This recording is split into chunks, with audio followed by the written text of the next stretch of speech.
Yeah, we've already talked quite a bit. So where do you want to start now? This time. Well, you weren't in here when we were talking about people not believing in me as far as, I guess I was timid or meek or whatever before I went into the military. And the Navy was always something on my mind the whole time I was in high school. That's what I never thought about going to college. It was, I'm going to be in the Navy. I'm going to be in the Navy. And I had a female cousin that had talked about it and went all the way up until going through recruiting and then changed her mind. It wasn't for her.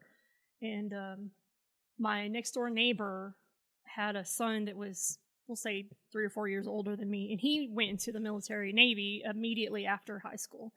And when I'm a senior and it's basically time for me to graduate, my mom and my neighbor were talking and having coffee in the front porch. And the neighbor asked my mom, well, is Elina still going to go into the Navy, in the military? And I overheard my mom say, she keeps talking like she is, but I don't think she'll actually do it. And instantly in my head, I remember thinking, oh, watch me, because I'm definitely doing this. Because I was 17 at the time, so you had to have a parent sign a waiver for you to go in early, because I was 17 when I graduated. And I had an uncle that was a Navy veteran, and he talked to the recruiters at the house with us. And he told the recruiter, he's like, all right, you told her all the great stuff. Now tell her what they really think about women in the military, and basically to give me a taste of what could happen, and he was right. There are still some old school,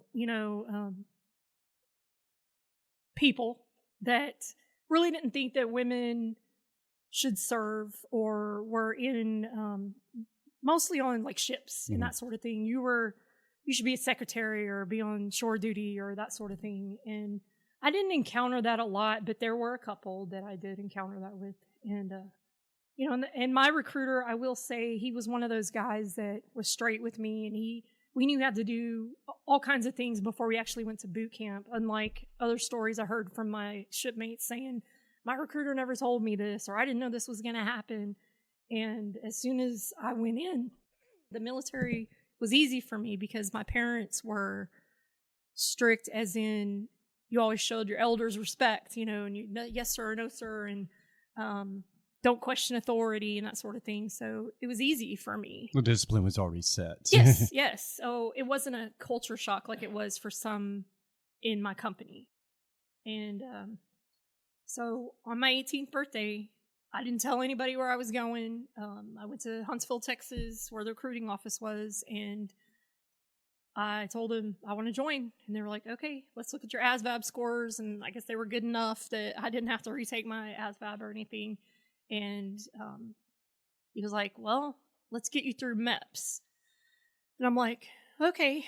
And little did I know that was going to be a giant pain in the ass, because when I was 10 years old, I was electrocuted by the power lines. And I clinically died when that happened for a short time, but I didn't have any brain damage or side effects. I had some gnarly scars from it, but I had to go through MEPS 3 times before I finally had a doctor say, okay, this happened 10 years ago. If you're going to have any type of side effects, do what it's shown by now. So I'm going to clear you, because nobody would clear me for that reason. And finally get in, and then we're still at MEPS, and they're looking at my ASVAB scores, and they're like, okay, when do you want to leave? And I'm like, tomorrow. And they're like, congratulations, you're a storekeeper. So I'm like, okay, I don't know what that is, but whatever gets me out of here quick. And I went into the Navy, left, first flight ever was to boot camp in Orlando, Florida. So I was one of the last companies to go through Orlando, because they were starting to shut that base down. And I was also one of the last integrated companies. So we had a brother company that, so there was our company, the all girls, and then the guy company, all guys. And what they did is they split us in half, and then they made 2 companies of mixed. And to me, that's your first taste of the military. Just being all women, that's not how it's going to be in real life, when you're out there. and went through a lot of cadence callers, and I was the only one that could call loud enough that wasn't hoarse the next day. So that's how I got the job of being the cadence caller. I could never do cadences. I could never keep the beat. I could be loud, but I could never keep the beat. And I'm a mimicker as far as I would hear other companies and neat cadences that they would do. So I would try what they were doing, you know, after I practiced it on my own. And that worked out. I felt like I was kind of invisible in boot camp as far as I didn't stand out as one of the slackers, and I didn't stand out as one of the overly athletic or anything like that. You know, I was just kind of like I was in high school, invisible. Just you know, average in a way. Yes. Which in boot camp, you don't really want to be on anybody's radar because that's when they're going to give you shit. And one thing that my company commander used to do was he would make us write at least a page journal, and he would read them because I think he wanted to know how was our mental health and how are we doing. And I remember writing that out one day that I was like, he doesn't even fucking know my name. He doesn't know anything about me. I'm just here, you know, and he probably doesn't even read this shit. Whoops. And yeah, the next day I got called into his office and he's like, I do read these things. I do see you. And he was like, and if you don't stand out, that's a good thing because you don't want to stand out for negative reasons, you know, and most of the time, let's admit it, that's what you're going to be noticed for is if you're a shitbag that can't pass an inspection or you can't keep your locker straight or... Well, considering those drill sergeants are almost like rabid dogs, they're looking for it. So if once you step one toe out of line, they're on your ass. Yes, and you don't get away from that because you, like I said, you don't want to be on their radar. And my company commander, Smith, I don't even remember what his rate was. He was a chief. And every other word out of his mouth was motherfucker. So when he would make you drop and give me 20 or whatever, what you had to do is go, one motherfucker, two motherfucker. And it was just funny because you're making fun of him at the same time, but he thought it was funny, you know. And then for whatever reason, I was in boot camp during a holiday, during Thanksgiving, and he took leave or whatever. He was gone for a couple of weeks, and we had a filler company commander substitute. And that guy never yelled. He never cursed. Like, he's very soft-spoken, but he was more intimidating because he didn't scream and yell or whatever. And he would make you want to do your best, you know. But in the end, we also had a shadow commander that was training to be a company commander, and because Smith had pushed through a lot of female recruits, he knew that don't let the tears get to you, you know, because we're women, we cry. That's how we get our emotions out. And Slater, he just didn't, he wasn't used to that, I guess. So it was easy to manipulate what you wanted if you cried or whatever, because I saw a lot of women do that. And you're going to have good recruits, people that you form bonds with, and then you're going to have the ones that are like, I can't stand you, you know? And that's kind of how I felt with the head company girl. And I don't know, it could have been a jealousy thing too. I really don't know now that I think about it, but we did not get along. And the last day of boot camp, I lost my wallet and it was time to go home. And so I don't have my ID. It had a little miniature high school diploma in the wallet. And then, of course, my first paycheck, you know. So I had nothing. And this girl, no, I did have that's when you had to carry your ID in your breast pocket. So I did have my ID.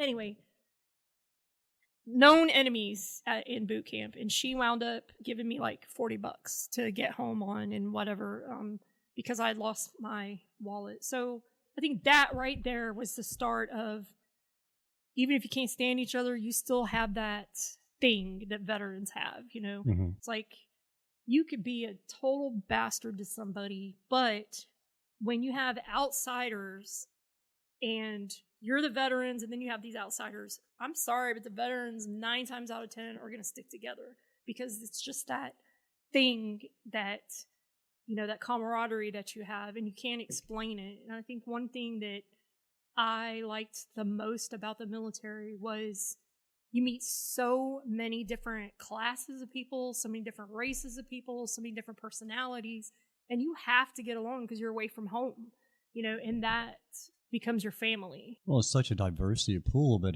even at that, you have to get along with them because one day they're the ones that can be saving your life. Yes, and it's not like a civilian job where I don't like this, I'm going to quit. You can't quit. You have to suck it up and just be there and deal with it. Or if you do quit, it's probably getting out like on a bad chapter and you ain't getting a good job after that. Yeah, exactly. And so I went to home after boot camp, did my 1 week of free leave, because if you work with your recruiter, you could get that leave back. And first day, he had a bunch of delayed entry program recruits, and I was supposed to talk to them since I was fresh out of boot camp, and they, just to share the experience. And I see my recruiter give one of the other recruiters $20 during this meeting. I was like, what was that about? And come to find out, my own recruiter had a bet against me that I wouldn't make it through boot camp. Jackass. I'm like, what the fuck? I'm like, what is it about me that makes people think she can't do it, And I've learned that is my number one motivator, is proving someone wrong. If you think I'm not capable of doing something, I will die trying to prove you wrong that I can do it, and I'm going to show you that I can,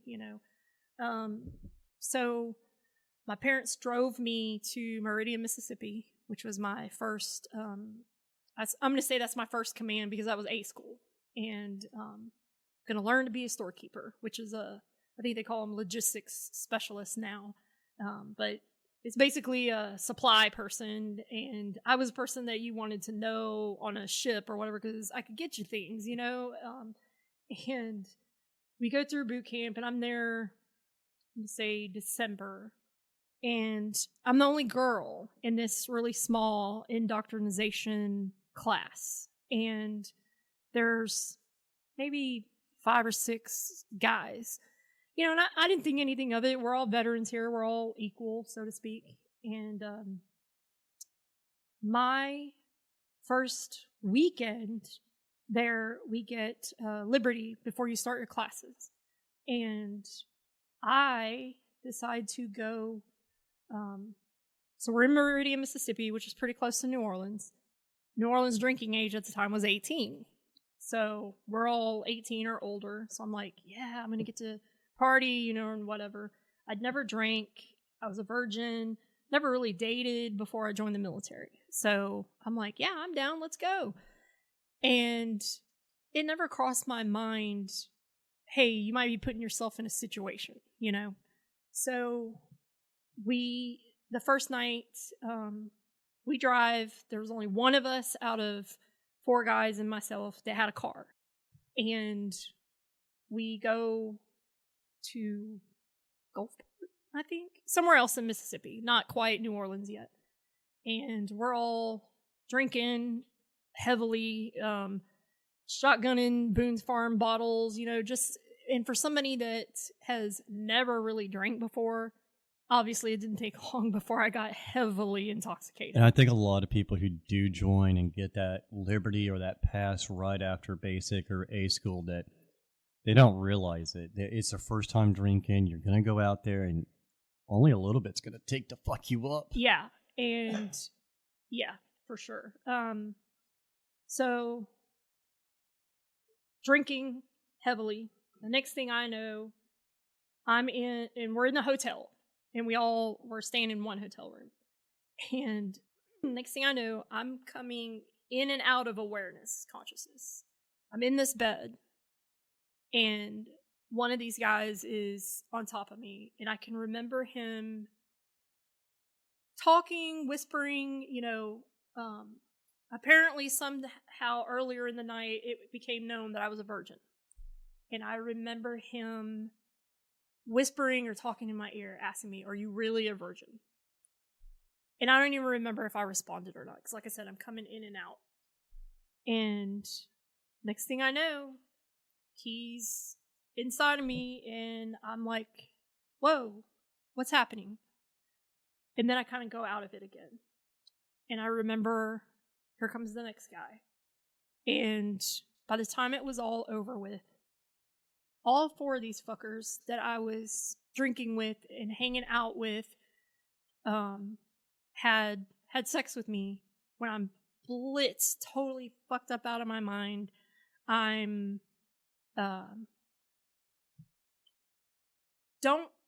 I really don't know that I said no or stop or anything like that, because I don't remember doing that. But I can remember each of them. I remember the third guy, he wore glasses. I don't even know what any of these guys' names are at this point, right? And I remember the third guy turning around to the other guys who are watching as each person takes their turn. And he was like, hey man, does anybody have a condom?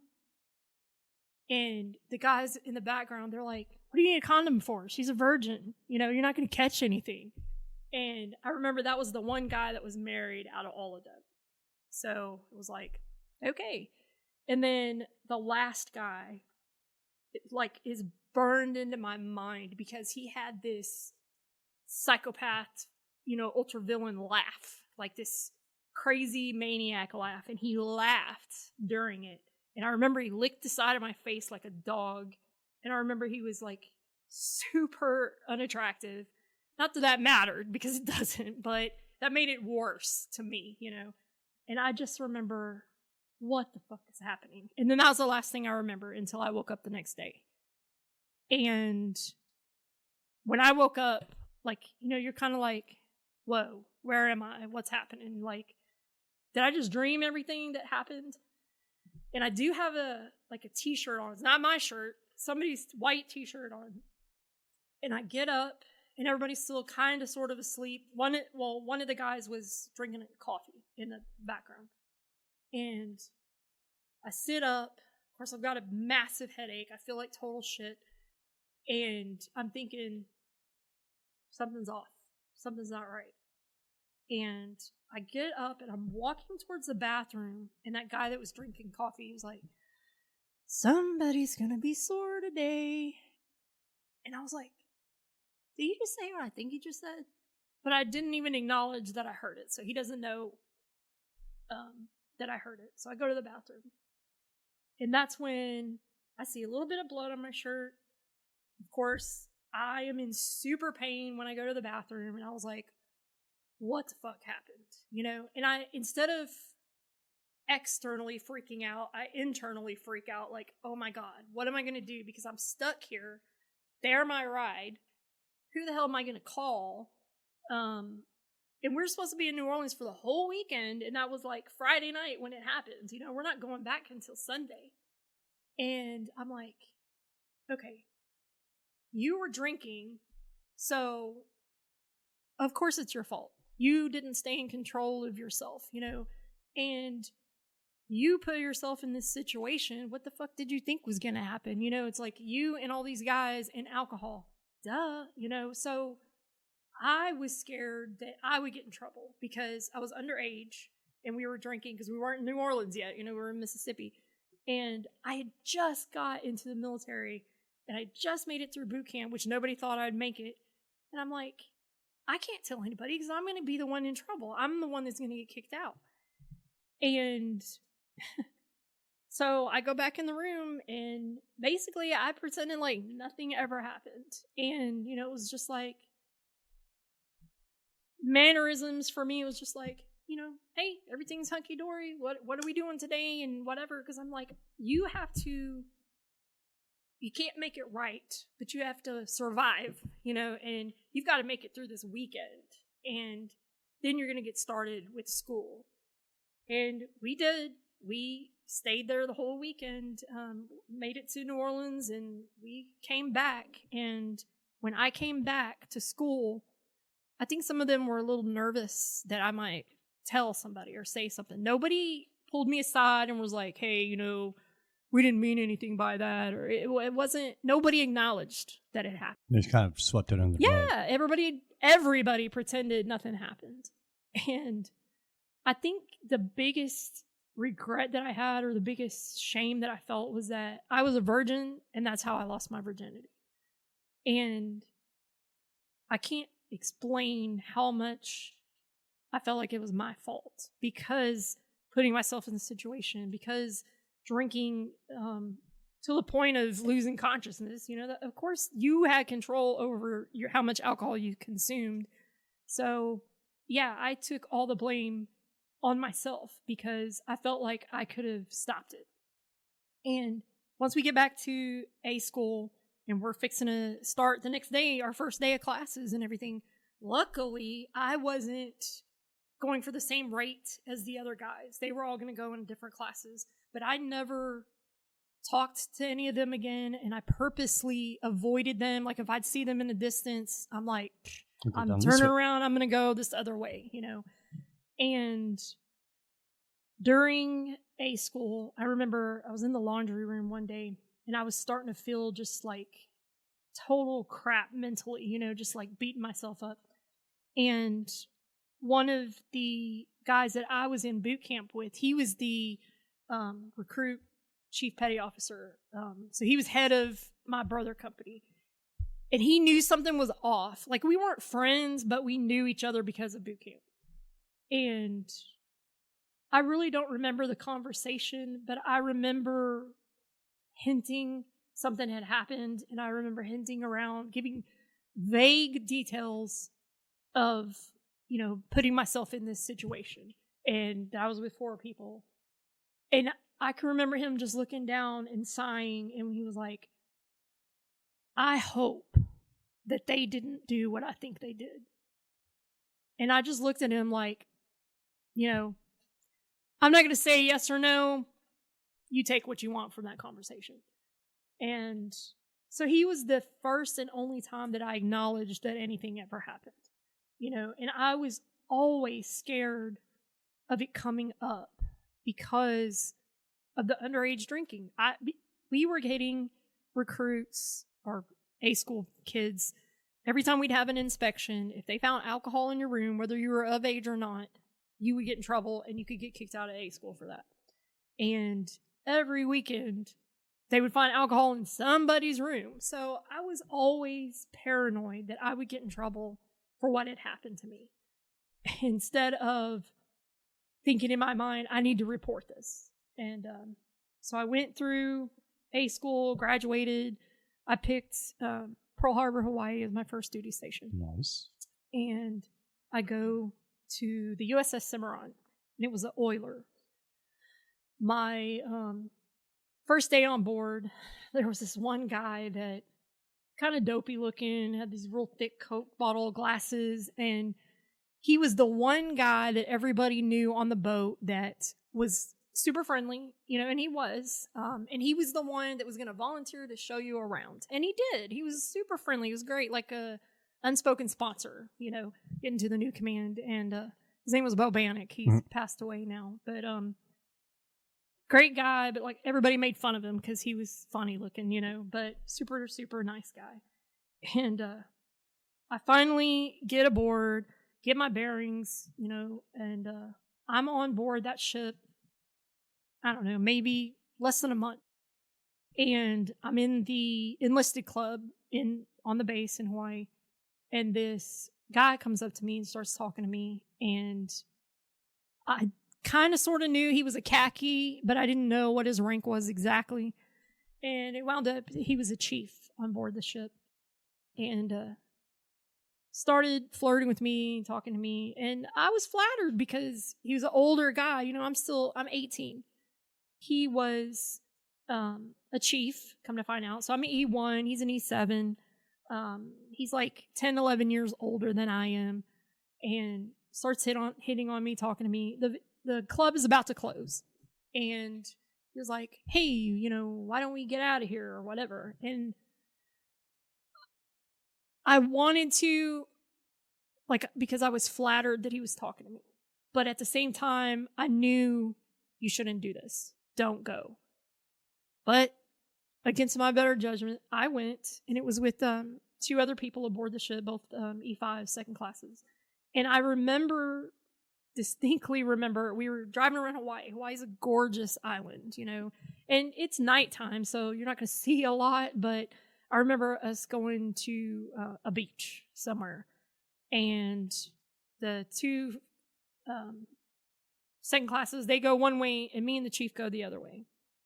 And had I not read it in a journaling of notes 30 years later, I wouldn't have remembered this happening. But we wound up having sex on the beach that night. And I remember feeling obligated to do this because, well, you gave him the impression you were going to do it because you left with him. So you kind of owe it to him to do this. And anyway, I don't remember getting back to the boat. We're back to the boat. And that's when I found out for sure that he was a chief. Then I found out he was married. Then I found out his wife was pregnant and also in the military. And he started pursuing me, if you want to call it that. He would seek me out. This is before cell phones and emails and crap like that you have clandestine communication. So you have to do word of mouth with somebody you trust or face to face. And it just wound up to where we started, if you even want to call it dating, because I don't think that's really what it was, a fling, whatever. And part of me, it was he's authoritative, he's older than me. All those things that were ingrained in me whenever I was a kid, you don't say no to these things, Now, if I were to say I was forced into it or anything like that, it wasn't like that. But I understand now, as a 50-year-old and as someone who has a better understanding that, yeah, it was wrong. It was inappropriate. It was traumatizing later on, because anytime that I would try to stop seeing him or stop messing with him, he would always come back. Like, basically, it's not going to be over until I say it's over kind of situation. And because he was married, because he was older, because he was the higher ranking person, the entire relationship or the dynamics of the relationship was on him, because I couldn't seek him out, because that's instantly going to get him in trouble if anybody else knows about it. And so basically, I've got to wait for him to contact me. I've got to wait for him to do this. Plus, I didn't have a car back then, this before cell phones. And he would find me, hey, my wife's on duty this weekend. Do you want to hang out or whatever? So it's like, yeah, we did. And yes, I'm ashamed to say we went to his house, and messed around in his house. And as a matter of fact, his wife caught us at the house one day. And I think she was tipped off by a neighbor. Good on that neighbor for, ratting us out, because it needed to be done. And we were upstairs in bed, no clothes on, and he hears a door slam, like a car door. He's like, he gets up out of bed, goes to the window. He's like, oh shit, my wife's here. And I'm like, what? Like, what are we supposed to do? What am I supposed to do? And he jumps out of bed, throws on some clothes, and he's like, hide. And I'm thinking, where the fuck am I supposed to go? So I didn't even have time to throw clothes on or anything. So what I do, I grab all my stuff and I get under the bed. And I can hear him downstairs talking to her. And I can't hear exactly what they're saying, but then I hear them coming up. And she's like, why are you following me around like a damn dog? She was like, why are you following me? And he was like, well, I don't understand why you're here. He's like, I thought you were on duty. She's like, I am on duty. I'm writing evaluations. I need whatever, paperwork. That was the excuse that she gave. And she's like looking around and she's like moving curtains and opening doors and like she's looking for something. The inevitable's coming. Yes. And then they have a bathroom, I think, in the corner of their room. And I could see the feet the whole time. And he was like following her around, probably shitting his pants. And then finally, she was like, go check on Justin, which was their kid, and fine. So he goes downstairs, he leaves the room, and I'm thinking, oh shit. And she goes to the corner of the room, she stops, And this whole time, my heart's beating like crazy. And she squats down. And I was like, oh shit. So I turned my head the other way. And she was like, you can come out now. I was like, she's not talking to me. She's like, yeah, you. Under the bed, I see you. She's like, you can come out now. I was like, oh my God, what the fuck am I going to do? And I'm like, I'm not doing anything until he tells me what I'm supposed to do because I don't know what to do. And then she like screams for him, you know, I won't say his name out loud, but you know, she's like, get your ass up here. And he comes up there and she was like, who is that? You know, and he's like, I don't know what you're talking about. She's got a stranger under the damn bed. Who the fuck is under our bed right now? You know, and she was like, and she's still down next to the bed, and she was like, you need to come out, because if you don't come out, I'm going to drag you out. And this woman, even though she was like 6-7 months pregnant, she was very athletic and very fit, and she looked like a MMA female fighter, okay? So this was a badass bitch that was going to kick my ass if I came out from under this bed. And I'm like, there's no way I'm coming out within reach of her. Well, because I didn't move, because he didn't tell me what to do, I'm just stuck there. And finally, she like shoves the bed over to where now I'm within her reach if I don't move, you know? So I'm like, okay. So I go out the opposite direction of where she is. And I come out from under the bed and I'm just staring her down like, I don't know what to say. I don't know what to do. I don't want to apologize. I don't want to talk. I want to look at him and ask, what am I supposed to say? What am I supposed to do? You know, and when I come out from under the bed, she was like, that's who I thought it was. And I'm like, okay, what is that supposed to mean? Because I was confused at that point. And she was like, you can consider yourself, talking to him, you can consider yourself charged with adultery and fraternization now. And he looks her dead in the eye and he was like, prove it. And both, she and I both look at him, jaws drop, like, are you fucking serious? I just caught her in my house. He was like, it's your word against mine, and I'm a higher rank than you are. Does that tell you the mentality that I'm dealing with? A little power trip and ego, yes. Napoleon complex. And he was like, prove it. He was like, it's your word against ours. And he was like, and if we don't admit anything, they can't prove shit. And I was just like, holy shit. And I'm freaking out in my head, and I'm trying to get dressed at the same time, you know, and she looks at me, she was like, why are you still here? She's like, get the fuck out of my house. And I'm looking at him, waiting on him to tell me what to do. And I'm like, okay, I don't know what to do. How am I supposed to get there? Because he drove us there from the boat. I live on the ship. He's in housing. That's a long ass walk, you know, but he goes to grab his keys and whatever. And she's like, where do you think you're going? He's like, I'm taking her back to the boat. She's like, oh, hell no, you're not. She's like, her ass can walk. And I'm thinking, great. I don't know how to get there. It's dark. I'm in this situation that I'm like, there's no win for me, you know? So I grab my shit and I walk out the door and I start walking. And I don't even know how long I had been walking, freaking out. I'm crying because I'm like, I can't believe this just happened.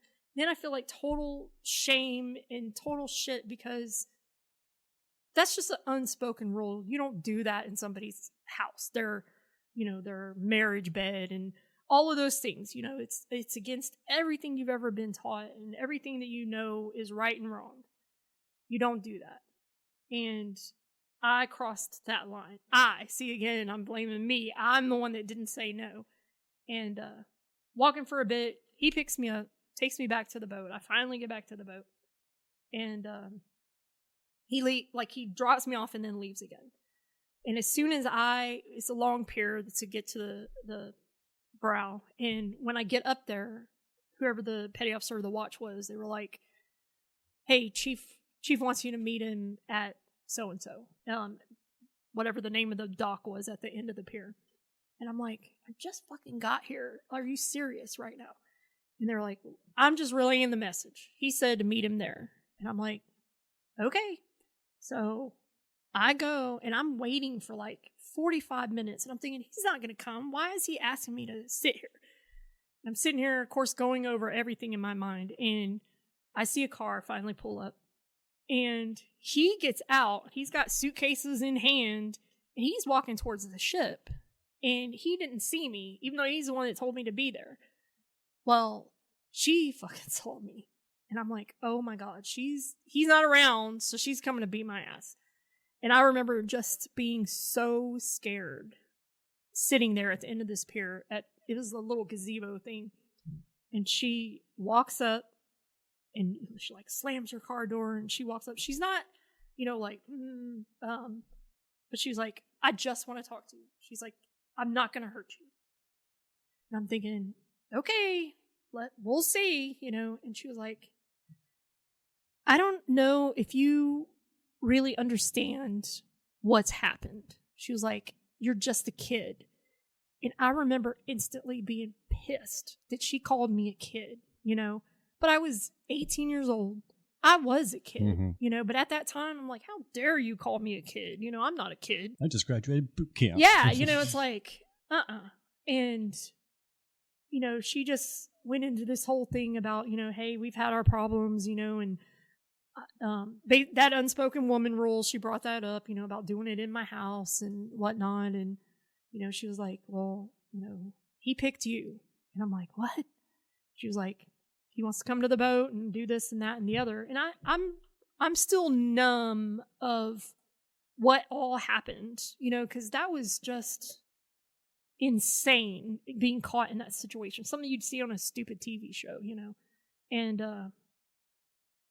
finally, he notices that I'm at the end of the pier and he sees her and he's probably thinking the same thing I was, like, oh crap.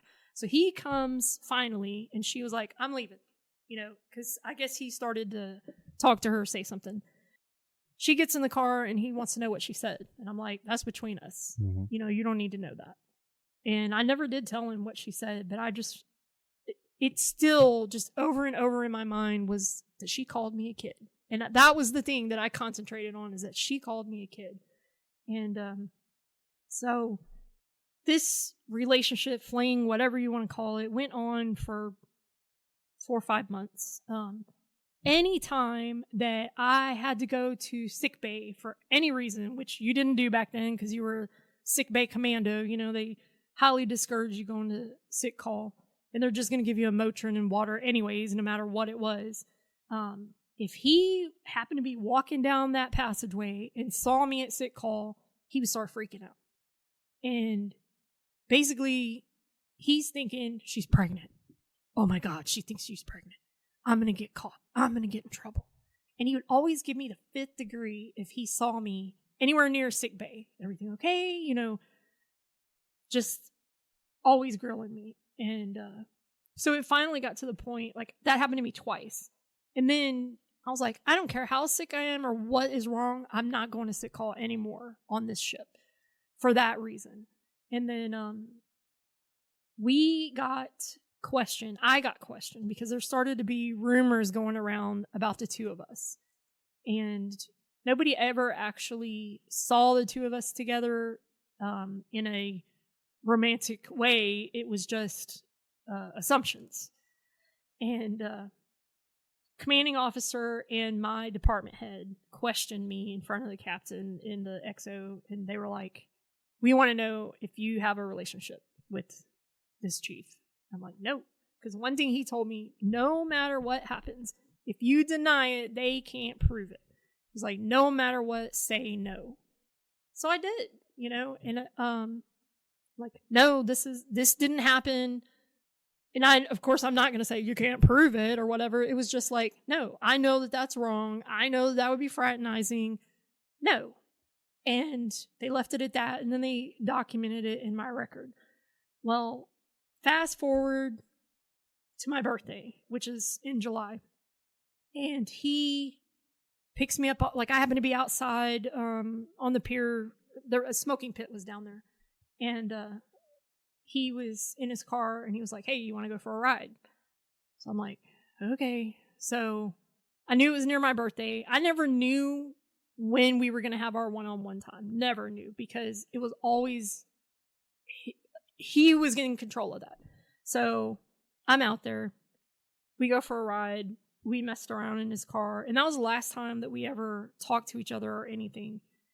And I think when he thought that I might tell on him, like during that questioning of with the commanding officer, back up a little bit, that was the first time he told me that he loved me. And I think he did it as another manipulation thing that, well, she thinks that I love her. She's definitely not going to rat me out, and whatever. So, and then it was a couple of months later that was my birthday last time we saw each other. And we go on deployment, and I want to say we were in Canada or somewhere. And I find out we have not been seeing each other because things were not, I don't know. I feel like he got tired of me, whatever. I had a friend of mine that worked in the chief berthing. You had to do your time in the kitchen, do your time in the berthings. And he was over the chief's berthing in charge of cleaning it. And I was like, can you put this bag on chief's bed? And what it was anything that he'd ever given me, written to me, every single possible thing that could link the two of us together was in that bag and put on his bed. Because I'm like, I'm fucking done. And he did. And I never heard anything back about it, because I'm thinking maybe he'll get the picture.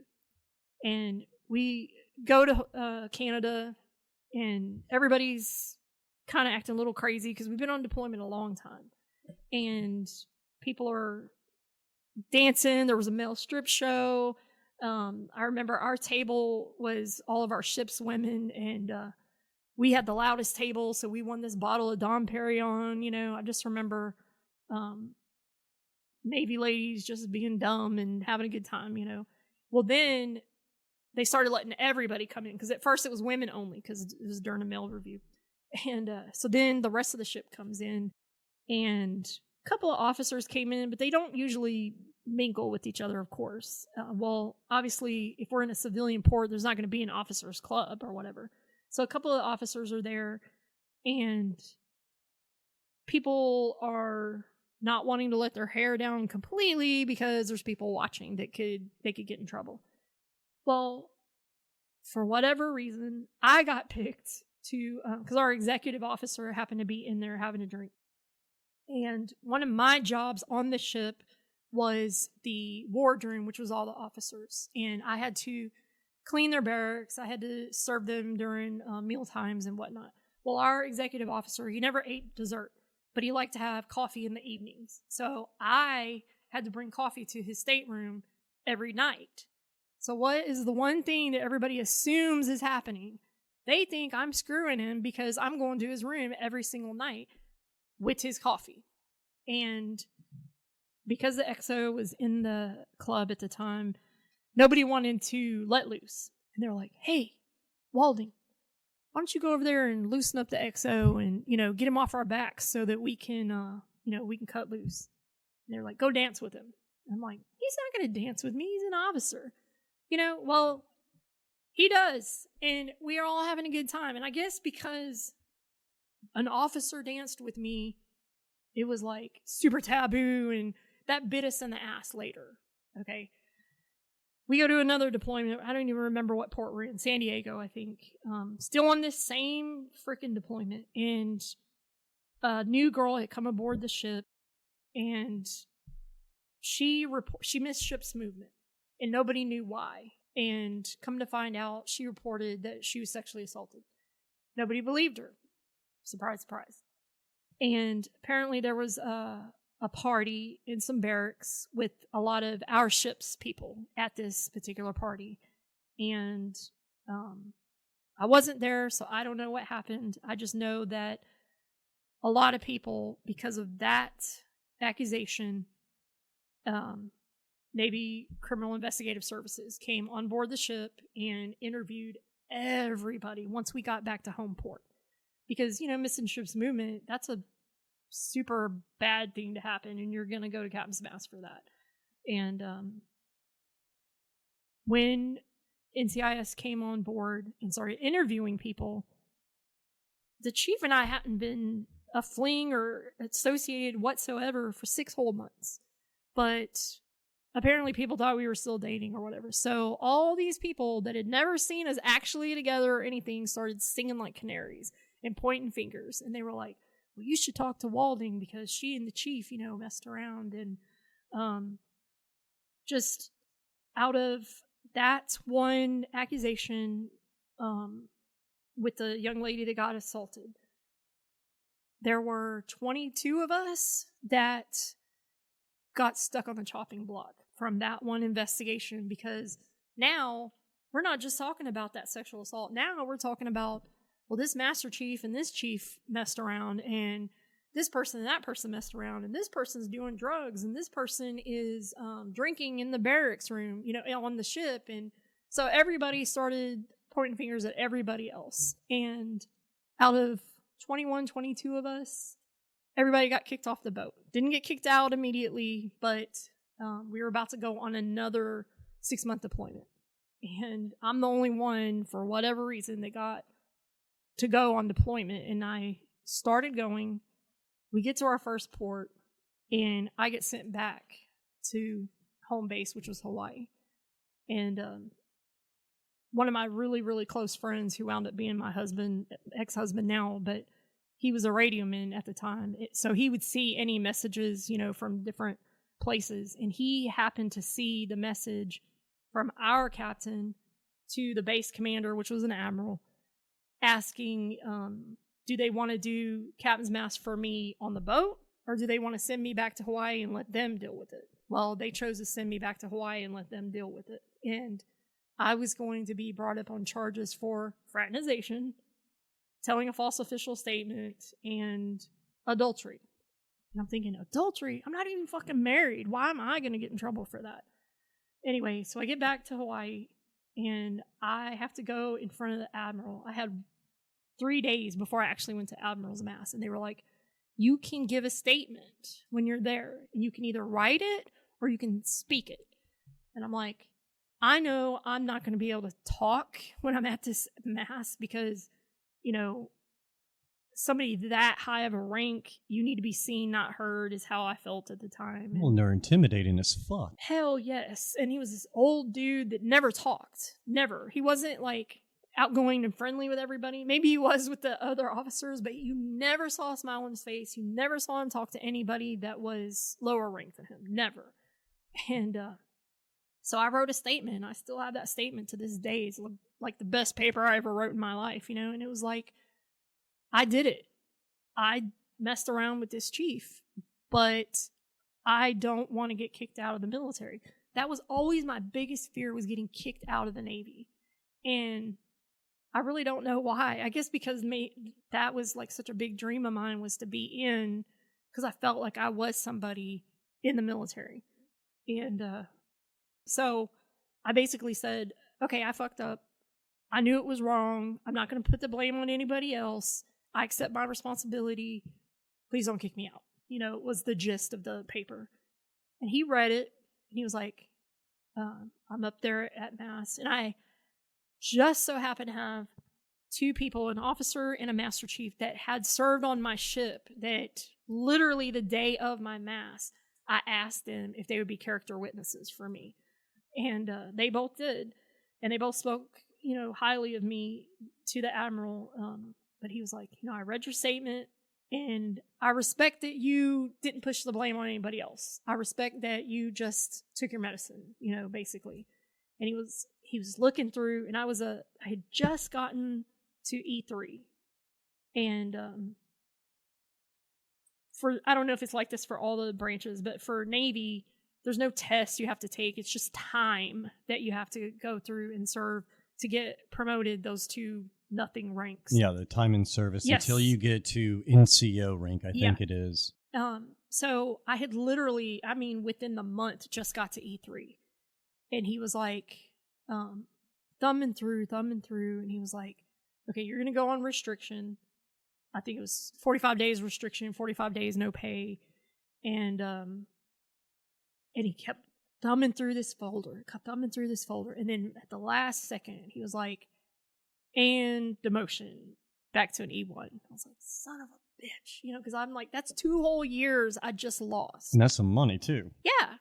And I'm like, okay, so in Hawaii, if you are not serving on a ship, there's a place called, I think it was called Ford Island. And basically we called it Alcatraz because that's where everybody had to go that was serving restriction time, or basically if you were in jail, that's where you had to go. And it was literally an island that you had to take a tugboat to get to. Well, I, for whatever reason, did not have to go to Ford Island to do my restriction time. They actually put me on another ship. And I'm the only one that they did this to. So I went to the other oiler that was stationed there and did my restriction time there. I did my storekeeper duties and that sort of thing. And then I hear a rumor that there was an opening for a storekeeper and they wanted to keep me. And I'm like, fuck that. I don't want to be here. I don't want to stay on this island. So I write another letter. And this is like a year later.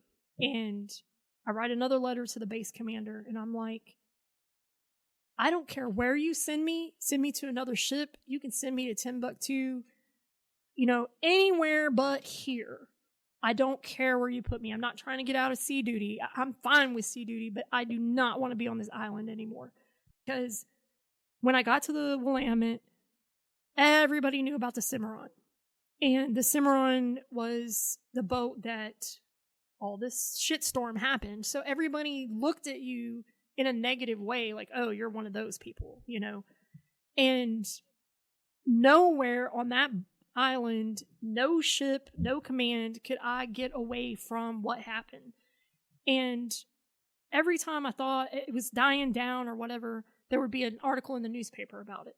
I have like 3 newspaper articles because it came out 3 different times. Oh, wow. Anytime something new in the disciplinary action for any of those 20 people, all of it would get drugged back up. You know, so it's like, no matter what, I can't get away from this shit. And I still have those articles to this day, which I never knew I even kept them until later on.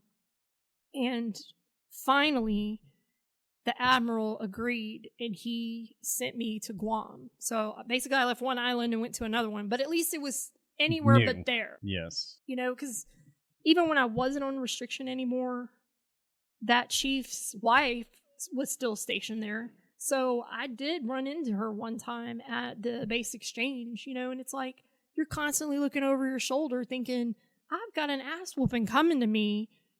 Let's just get it over with, you know, but I'm constantly in fear of running into one of them. So,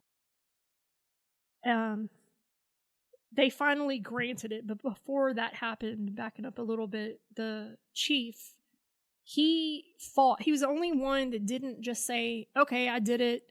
Let's get this over with. What's my punishment? He fought it, and he took his case all the way up to a court-martial. Because he could have just stayed with the non-judicial punishment and went to captain's mast. But he chose to do a court-martial instead. Well, I was basically the only witness that had any teeth to it, you know, so they called me. I had to deal with JAG in Hawaii for, 6-7 months of tell me exactly what happened. And I'm like, I don't want to tell you that. I don't want to talk about it, you know. And backing up a little bit, when I got sent back to Hawaii to deal with the captain's mast, my first night that I got there, I found somebody that was on my boat. I had the chief's phone number memorized, and I had that person call the chief because I don't know what's going on. What's been said, what hasn't been said, what am I supposed to say, what am I not supposed to say? So I had this person call the chief's house to, okay, let's get our story straight. What do you want me to do, basically? Because I literally would have done anything for that person because that's how much of a grasp they had on me, is that I would have lied without hesitation if that's what they told me to do. I would have stuck to this story. And he didn't accept my phone call. Like he got the gist of what was going on and ended the call, basically. Well, unbeknownst to me, because like I said, I just got to the island. I haven't talked to anybody official. There was a no contact order, but I hadn't been given that yet because I hadn't talked to anybody official yet. And so he turned me in that I tried to contact him. Okay, well, I can't get in trouble for it because I wasn't given that order yet, you know. But shortly after, I get this order, and I have to go to JAG. I'm still on restriction. I have to go to JAG like every week, every 2 weeks, and I have to give new details. I have to write out as detailed as possible a timeline from day one to the very end of it. And that sucked, you know, going through every single thing. And later on in life, I found that timeline, and there were things on that timeline that I'd forgotten about or blocked out that even happened. You know, I was like, had I not written this, had this not been my handwriting on this day, I would have denied that ever happened, you know, because I didn't remember it. Just like the first time we had sex, I didn't know that was the first time because I totally forgot about it. I don't know if it's blocking it out. I don't know if it's age. I don't know why, but I just didn't remember. But I remembered everything up until that point. You know, I remember leaving the bar. I remember who we were with. I remember we were in a Jeep. I remember we, you know, did all these different things. But when it came to that act, I did not remember that. And we're at court martial. I'm like the star witness or whatever. And I am scared as hell because I feel like I'm fixing to ruin somebody's life. You know, everything is me. It's my fault. I did this, you know. Never once did I blame him. I took all the blame on me every single time. And we used to have this little secret signal when we were in mixed companies so that we didn't get in trouble for talking to each other. And we would touch the side of our nose, you know, when we were talking, trying to say hello or whatever to each other secretly. And during that damn court martial, he fucking did that when I was on the stand. And it totally messed me up as far as distracted me. It made me forget everything I was going to say. And it was just, God, it sucked so bad. I remember crying on the stand. And one of my things is you don't fucking cry in front of people because I can't stand to look weak in front of somebody, you know? And I remember being so mad at myself because I cried when that happened. I'm like, you look like a dumbass girl, you know, like, why can't you just be a grown up, you know, or whatever. So I felt like a little kid on that stand. And there's nothing but officers in this room, you know, and I'm the lowest ranking person. I'm in my dress whites and scared as hell. And I have to tell all the details, including us getting caught, you know, by his wife. And it fucking sucked. And I just remember being just completely messed up after that, because to this day, I still carry guilt that I feel like I ruined that person's life, even though we hadn't been seeing each other. He messed around with somebody else after me. That's what got him caught. You know what I mean? So it was a pattern of behavior that he had, but unfortunately, I absorbed the blame, you know, self-blame. And that's something that's so common with women that go through those situations. Women in general, but, you know, our situation is different because, you know, military, you've got that rank divide, you know, and that's what makes it different, you know. And I had such a hard time accepting that it wasn't my fault. This was something that was causing, I didn't know at the time, but PTSD that I still suffer from today because of certain situations that are similar to that back then that just totally messed me up, you know. We don't like to talk about it. And the reason why I wouldn't talk to anybody else about it is because, or God forbid, file a disability claim for it, was because nobody's going to fucking give you compensation for a bad relationship, you know? And that's how I thought other people were going to see it. It's like, oh, you had a bad breakup or a bad relationship. Okay, everybody goes through that. Why is that a thing? And the fact that fell into the MST or military sexual trauma category, like, I didn't learn that until much later, much older, when I was going back and reading those files as a 50-year-old, looking at my 18-year-old handwriting and words and pictures and situation.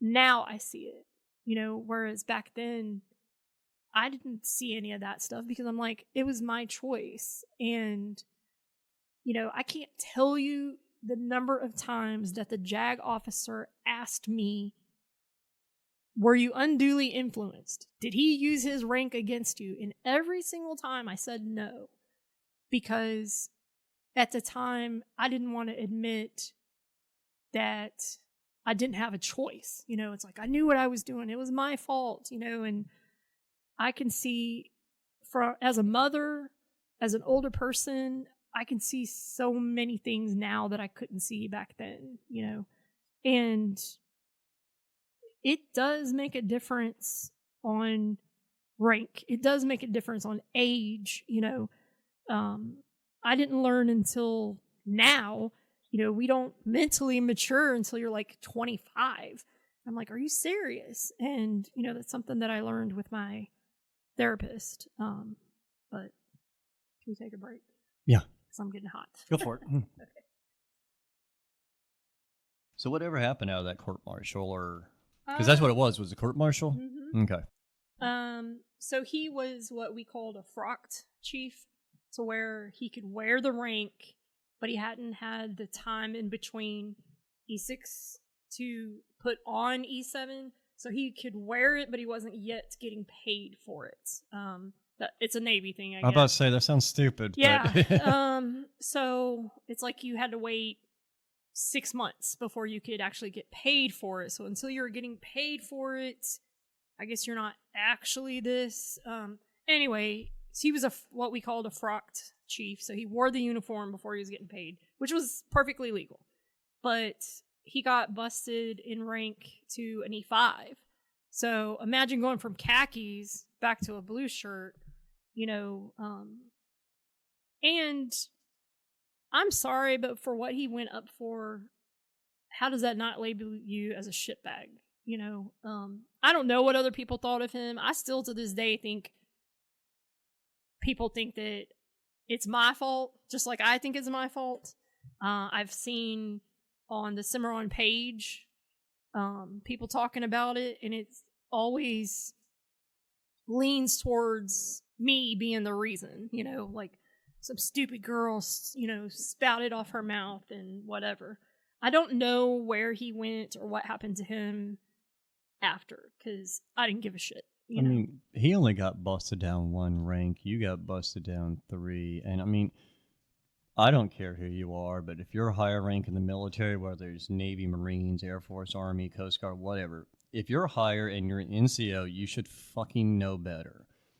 It should have already been drilled in your head. Mm-hmm. And I don't think that it's not fair that he only got busted down 1 rank and that's it. I mean, he should have been court-martialed, in my opinion. Yeah, and I think one of the newspaper articles that I have mentions some of his punishment. I know for sure he got busted in rank, and of course he got restriction, no pay, but I don't remember for how long, and I don't know what else happened, because I really don't remember.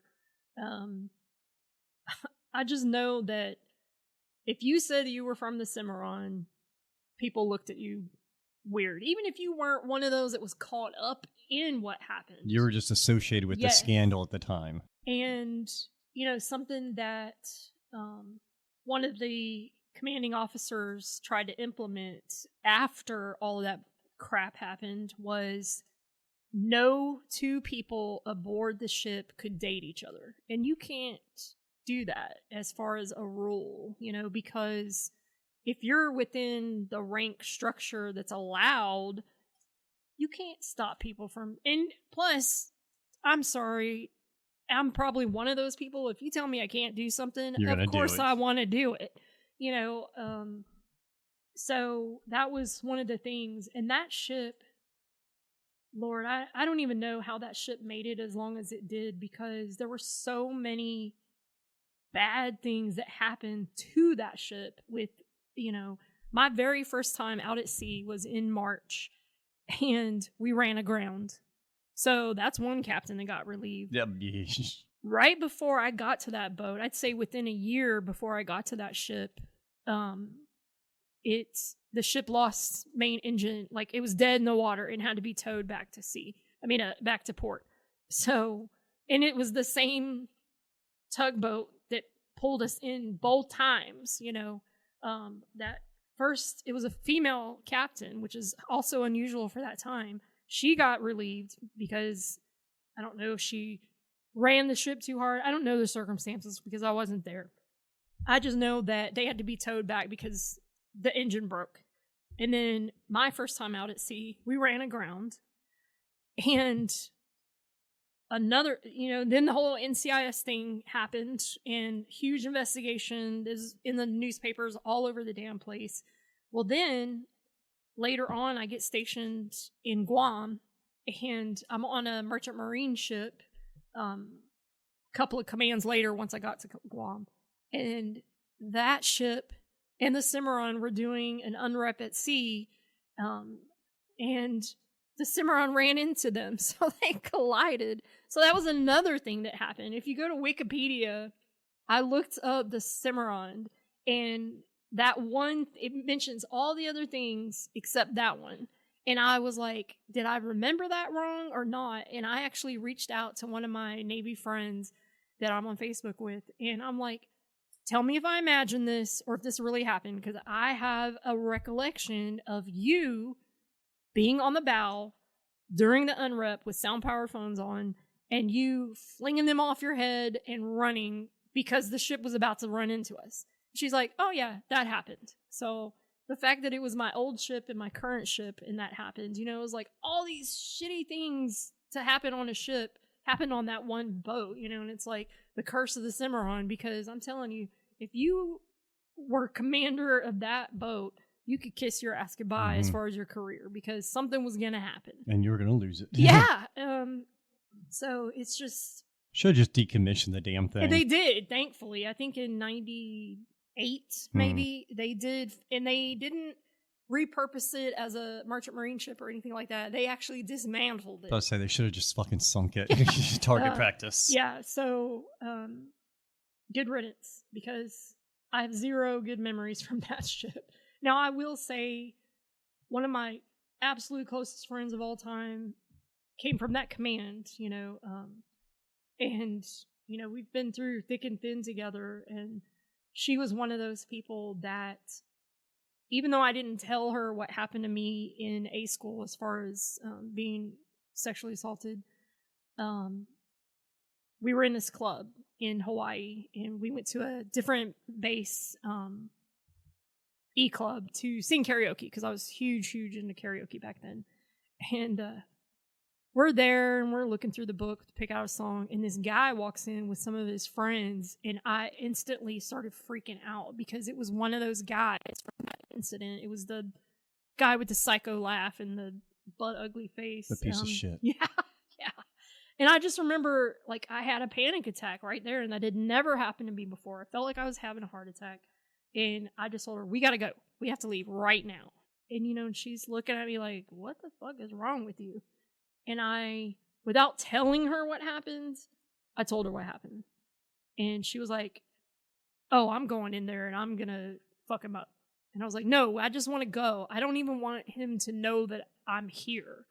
And I don't know if he recognized me or not. It doesn't matter, because we left, and thank God I never saw him again. But once I finally got through that court-martial, I found out through somebody that served on the boat that knew both of us that it was all a bet. between the chief and a boatswain petty officer.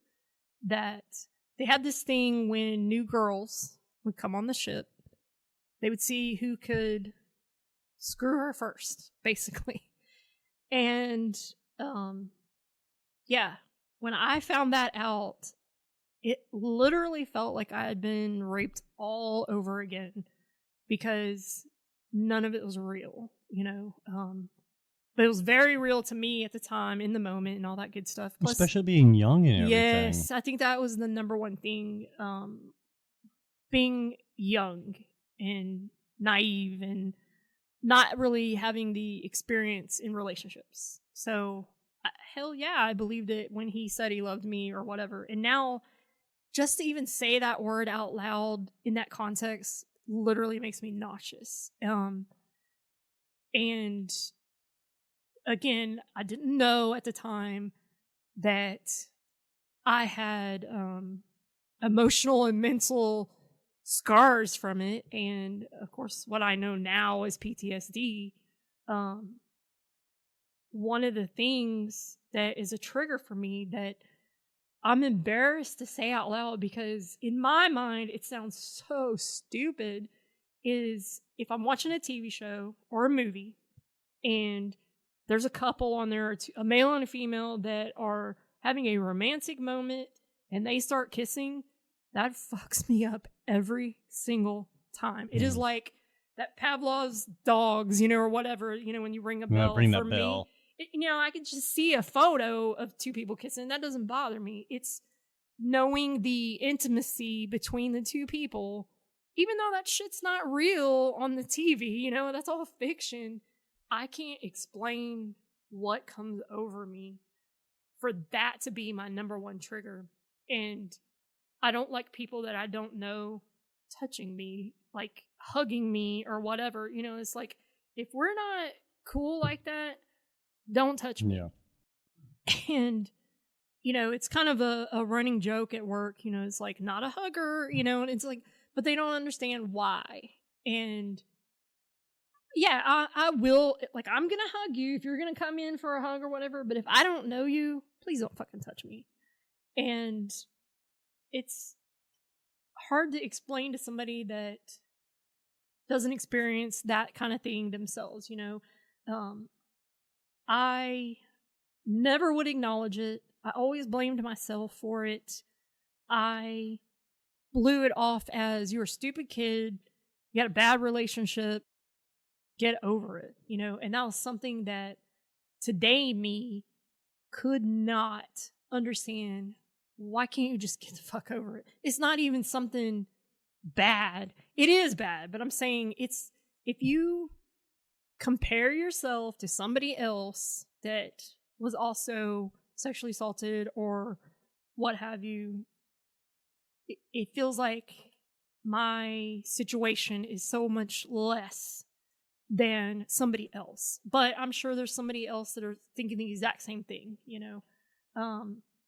It took me 30 years to realize or understand what sexual trauma in general was, because, you know, what we picture rape being is, you know, like a serial killer forcing you down with a knife to your neck, you know, and having sex with you. That's, you know, the instant thing that we think about when you say the word rape. Force, you know, basically what I think of with that word is force. Force, brutality. Yes.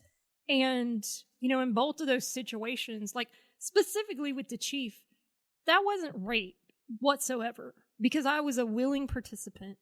But I do know now that that was, I was manipulated, taken advantage of, as a young person, as a lower ranked person. And I never ever would have acknowledged that, or I would have fought to the death saying, you're wrong. You know, it was my choice, my decision. But when I looked back on some notes that I had written from that court martial, and I was like, wow, you know. So his wife at the time was pregnant with a girl. And to this day, I wonder, what would he think if the exact same thing happened to his daughter at 18 with somebody who was 29, same exact situation?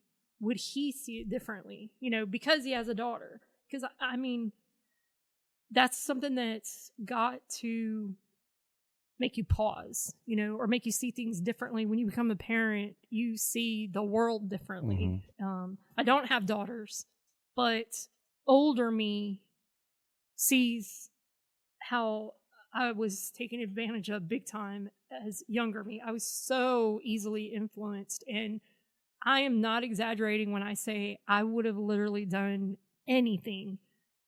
I mean, probably short of killing somebody, which, I mean, just to be honest with you, I mean, that's how strong the hold was, You're infatuated. Big time, big time. And I do believe age played a huge part of that. But, I got to my first command once I finally got off the island. I went to Guam and was on the USS Holland, and that ship was amazing. As far as the command necessarily wasn't like the best place I've ever been, but the people, like, I've never felt closer to anyone in my entire life. And to this day, we would all still die for each other, and I have like people that I still talk to, or I would consider a friend from other commands. But that one ship, there's a group of about, I'd say 25, 30 of us that we just had something together with each other. Never once could you leave that ship by yourself. You were allowed to, but you just didn't, because, we were all so close. And I don't know if it's the fact that we were so far away from home, or I really can't put my finger on one specific thing. We just all got along so well with each other, and we all bonded so strongly with each other. And it's crazy looking back now on, I have found out later on in life with telling my story that similar things happened to other shipmates of mine. And move forward to other commands. I went to another merchant marine ship, and for whatever reason, I got nominated to be a sexual assault victims advocate. And I'm like, okay, sure, I'll do it. Nobody knows my story as far as that I had been assaulted, because I never told anybody that. But I actually went through the training to be an advocate for that. And when I went through the training, there were people that got up and told their story. And it was men that told their story. And I never thought about men being sexually assaulted. When you hear the word rape, you instantly think it's a man doing it to a woman. That's never your first thought, that a guy can be raped, or that a guy, that a female can rape a guy, or a heterosexual male can be raped by a homosexual male, or vice versa, So hearing this one sailor's story was just, wow. The fact that it was still fresh in his mind, because he was still emotionally traumatized by it, telling his story. It was really hard for him to get through it. And just being pissed off at how the Navy handled the situation. I think that's such a hard pill to swallow looking back. I don't think that it's treated the same way now. I would hope that it wasn't, but I know back then, I would think a male claiming that he was sexually assaulted would be so much worse, as far as that did not happen, or being treated like that, than if a woman said it. And this guy reported it because it was a higher ranking person on his boat, and it was out at a house, so it was off of the boat when it happened. And he was so ashamed of it, and I felt so bad for him. And I also felt that familiar feeling, because then I started thinking about my own situation. And what happened to him is when he reported it, they didn't remove either party. A ship is little. You're going to run into people every single day. You're going to see everybody all the time. Even on like aircraft carriers. Yeah, because relatively speaking, an aircraft carrier is large, but it's still small in comparison to the world. And he got sent on deployment, and they didn't separate them, so he had to see his the person that assaulted him every single day. And of course that's going to mess you up mentally. Of course your performance is going to fail, and he started getting in trouble because, his physical appearance started lacking and his performance started lacking. So he's starting to get graded on his evaluations poorly and everything. And they don't take into consideration that this happened. And the fact that they deployed him under that supervisor just appalled me, that they didn't do anything or they didn't take it seriously. And, when I went through my situation and I get to my first command, I was heavily in the middle of a bad eating disorder, because that was one of the ways that I coped with it. And it got to the point where, so I was bulimic, and anytime I ate, I would immediately get sick because I had done it so often. And when I got to my first command, I almost failed a physical readiness test for being underweight. I had to weigh out 3 times to make sure I didn't lose any more weight before the end of this grading period. And back then, if you sought help for an eating disorder, they could not kick you out for it. If they suspected it and they came to you, you could be kicked out for it. So I'm like, okay, I can't control this anymore. I need help. So I went to a female petty officer, higher rank than me, and I asked her, I told her, this is going on, and I think I need help. And she's like, okay, let me see what I can do. I don't know who she talked to, who she went to, or whatever, but they decided, okay, when we get to our first port, which was Japan, and that was a place that we used to go to all the time. So it was almost like our home away from home. And they were like, when we get to Japan, we're going to recommend you go to anger management class. And I'm like, what? I'm like, why? The fuck does that have to do with eating? Exactly. So they were like, we think it'll help you deal with your emotions or whatever. And I'm like, okay, fine. And they're like, so when the class is over, we want you to go talk to the instructor and tell them specifically what's going on with you to see what else they can do, what other treatments or what other programs are there out there. So I'm like, okay, fine. So I go through this anger management class. I'm thinking it's stupid the whole time. I don't want to be there. And I wait for everybody to leave when the class is over, and I'm kind of lingering, and we go back to the person's, I don't even remember if he was a sailor or a civilian. I really don't remember. I just know it was a guy teaching, and we go back to his office. He was like, so what's up?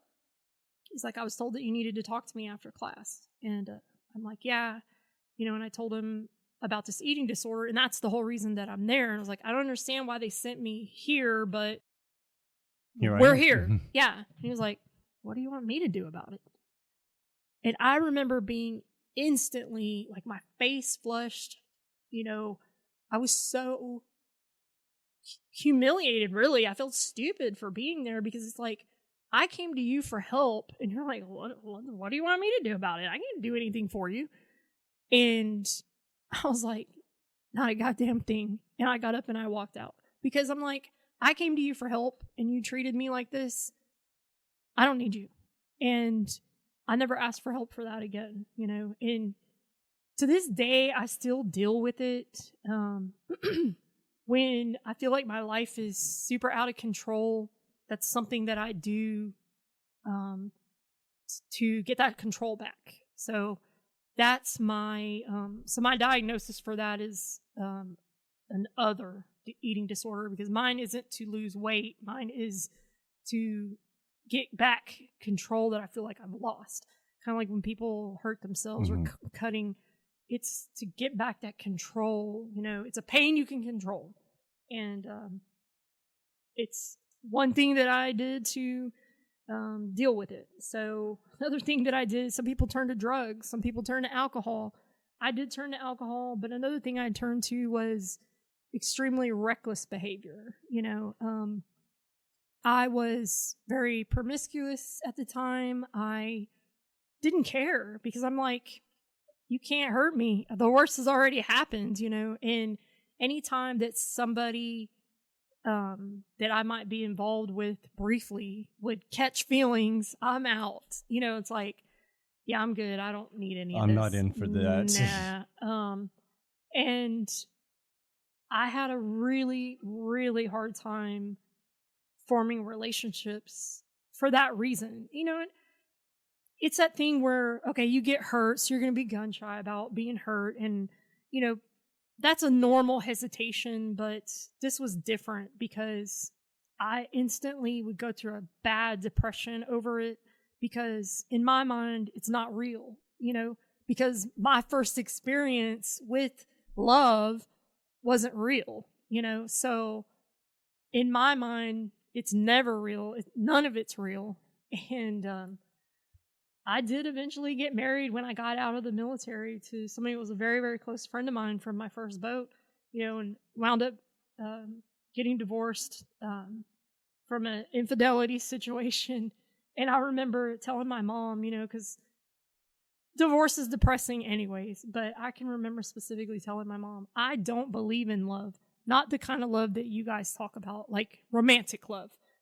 That does not exist in my world, you know.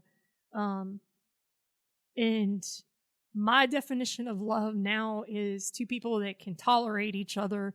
You know, it's like, I'm not going to bail because you snore, you know, or whatever. To me, that is my definition of love. But when you start getting all touchy-feely and start saying the words and talking nice to each other, it makes me want to puke because I feel like it's insincere. Whether it is or not sincere, it feels wrong because of my situation back then. That's the first thing you knew was insincere love. Yes, and you know, it was just something that I just dealt with it. You know, it's like, it is what it is. You know, Lifetime Channel, I had a roommate when I was stationed in Florida that she was an Army chick and she loved the Lifetime Channel. And every single freaking show is a romance-related show. And I'm like, I literally would rather stab my eyes out than to watch this. You know, or I would make like fake puking noises, you know, when I'd walk by and she's like, why do you have to ruin everything? You know, and I'm like, this is stupid. It's not real. Like, why do you like this stuff? You know, and anyway, I can't stand when people kiss on TV because, like I said, that is a trigger for me. You know, and I was talking to my therapist, which I'll get into that later, but it feels stupid to say it out loud. You know what I mean? And I guess it's embarrassing to me because it sounds so dumb for that one thing to be a trigger, you know, but there are other things that may trigger you from a traumatic experience. And another funny thing would be shoestring French fries and cheese, like, you know, cheese fries or whatever. That smell reminds me of the E Club back then. So certain smells trigger memories. Recently, this past year, I went on a little mini vacation with my mom and my kids and my nephew and heard a song in this restaurant from back then. And I instantly got like this tunnel vision. My face flushed. My heart went crazy. Like, I started crying. But I was trying to not let anybody see me. Like, what the hell just happened? And it was a song from back then that we used to listen to. I wouldn't say it was our song, but maybe it was. Maybe that's why it affected me so much. And I didn't realize I was singing along with it at first, and then it dawned on me what the song was, and I was like, oh shit. And yeah, that was the first time that I had experienced from a song, from music, that particular response. So there are unexpected triggers, that'll happen, that'll make you go back to that day, make you go back to the way you felt when that happened, Welcome to the world of PTSD. Because everything you just described is PTSD. Yes. And I always felt dumb talking about it out loud. I always felt like PTSD, my definition of that was combat related. And if you look at the history of the term PTSD, it does come from that. However, it's more than that now, and we've learned that. And for me to say I have PTSD from that, I still feel shame from it because I still feel like I'm taking away from a combat veteran, which I feel was more traumatic. It has to be seeing one of your friends die from combat or a situation. I can't relate to that because I've never been in that situation. But that's why to use the word PTSD feels like a fraud.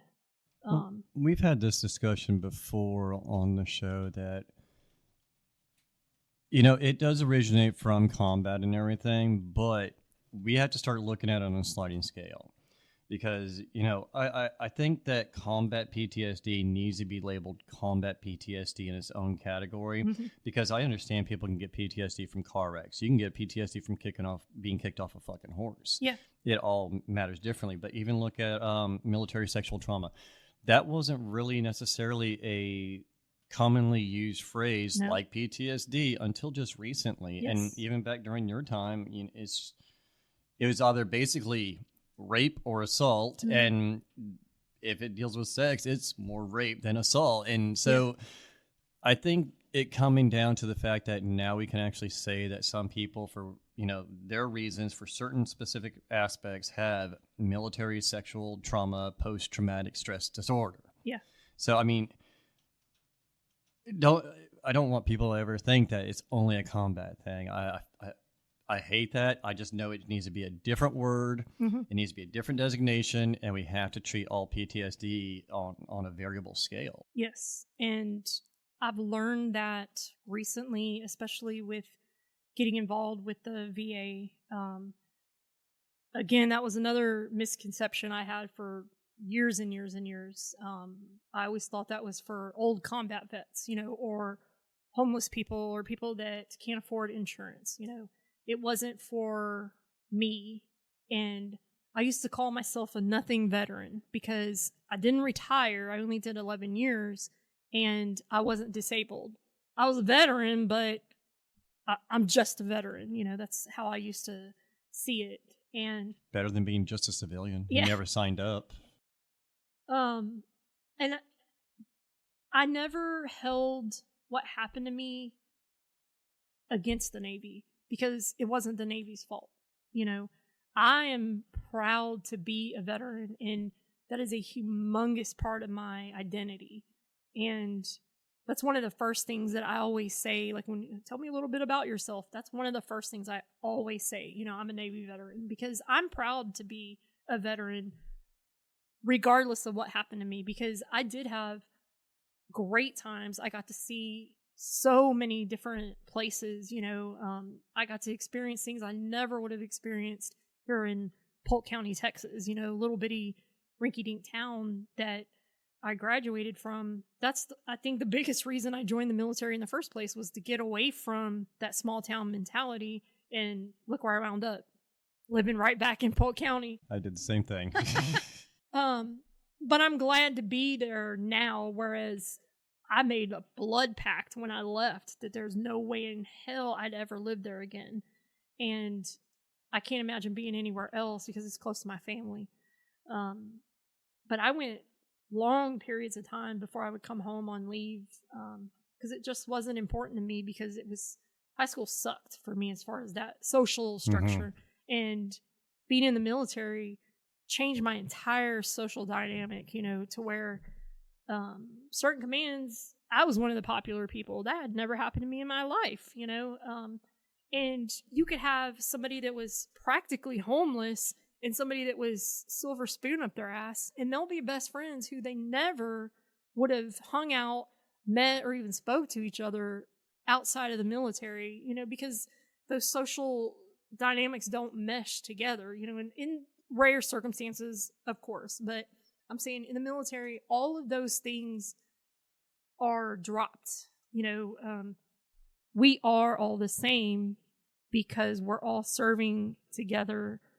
I don't care how you grew up or where you came from or whatever. All I care about is how are you now, And I think another thing that I loved about being in the military was every single time that I switched commands or went somewhere else, I could be whatever the hell I wanted to be.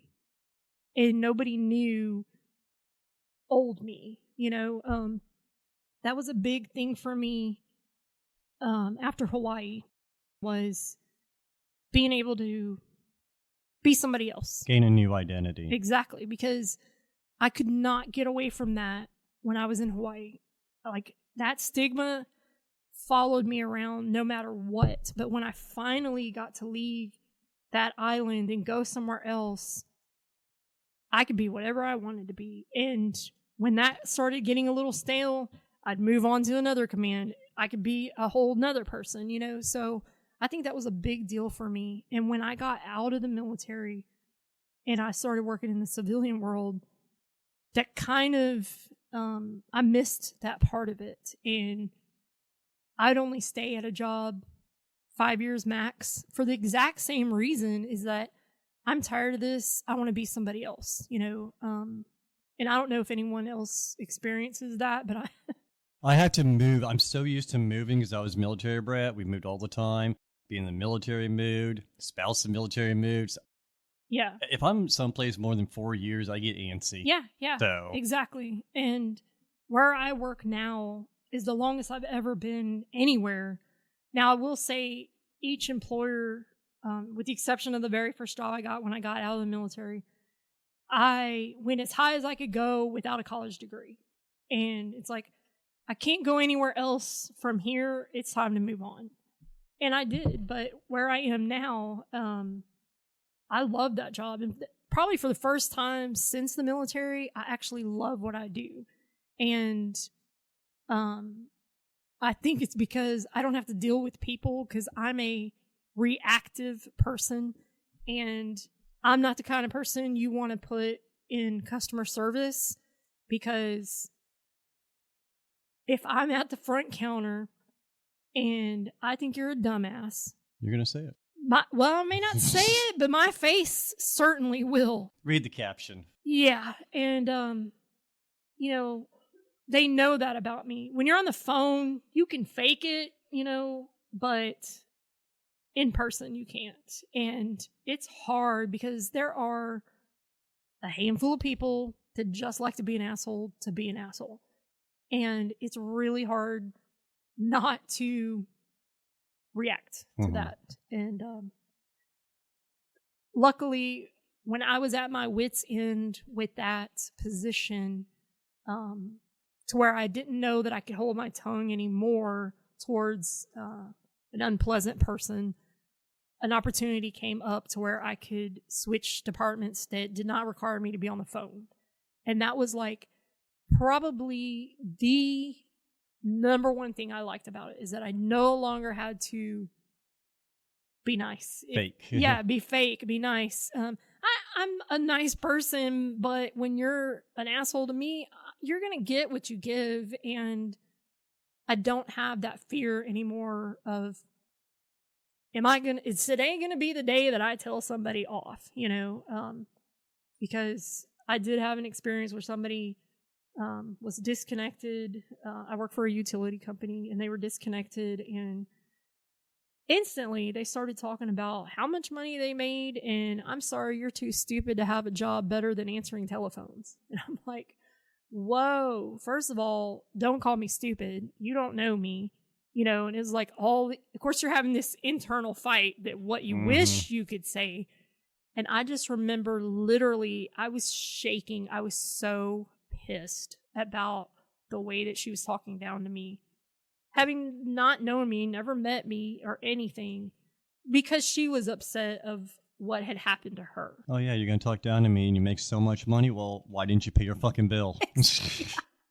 Exactly. And I remember getting off of that conversation, luckily with my job intact, and I had to walk away because I can't rage at anybody, but I had to let it out somehow. And my personality type is, if I get super pissed and I start crying, you don't want to be in my presence, because I'm doing everything in my physical power not to say something I can't take back. I'm not a physical confrontational person, but there's so many things. Weapons. Oh my gosh, yes. And I struggle with that really, really hard, because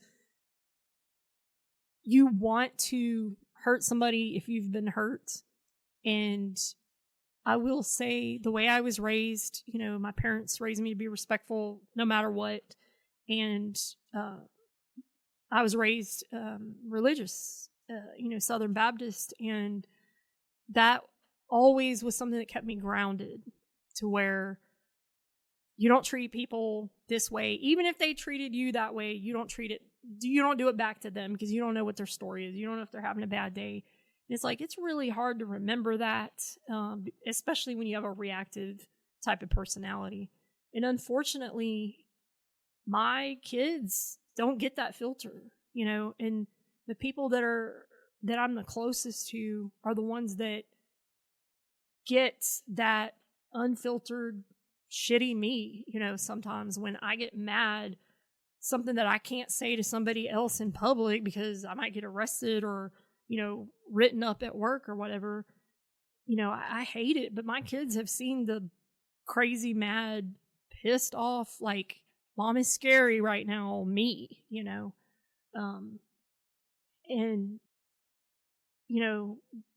going through those certain moments, I don't have that regret in me until way after the damage has been done, and then you feel so bad for it. It's like, I don't want to be me anymore. I just want it to be over. I want it to be done, and talking about like suicidal ideation, it's like nobody likes to admit that. And, even talking to a examiner during a CMP exam, during a VA compensation claim, I'm not going to admit that to you. I have kids. I don't want them to be taken away from me because I've thought about it before, and it's like, I try to explain to people that maybe don't experience depression or anxiety. It's like, I don't want to be dead. I just don't want to feel like shit anymore. I don't want to feel worthless anymore. I don't want to feel these feelings anymore. I very much want to be alive, but I don't know how else to take away that depth of emotion. Well, it's like, even with a lot of different pain, I mean, some people have, shoulder pains or whatever pain that you got to deal with daily. And medicine might numb it, but it won't take care of it. You're still going to wake up the next damn morning hurting. And I get it. It's one of those things where you're like, I don't want to be dead. I just don't want to feel like shit. I don't want to hurt. I don't want to get mad at people. And yeah, it happens. It happens to a lot of people, but a lot of people just don't really want to admit it. Yes. And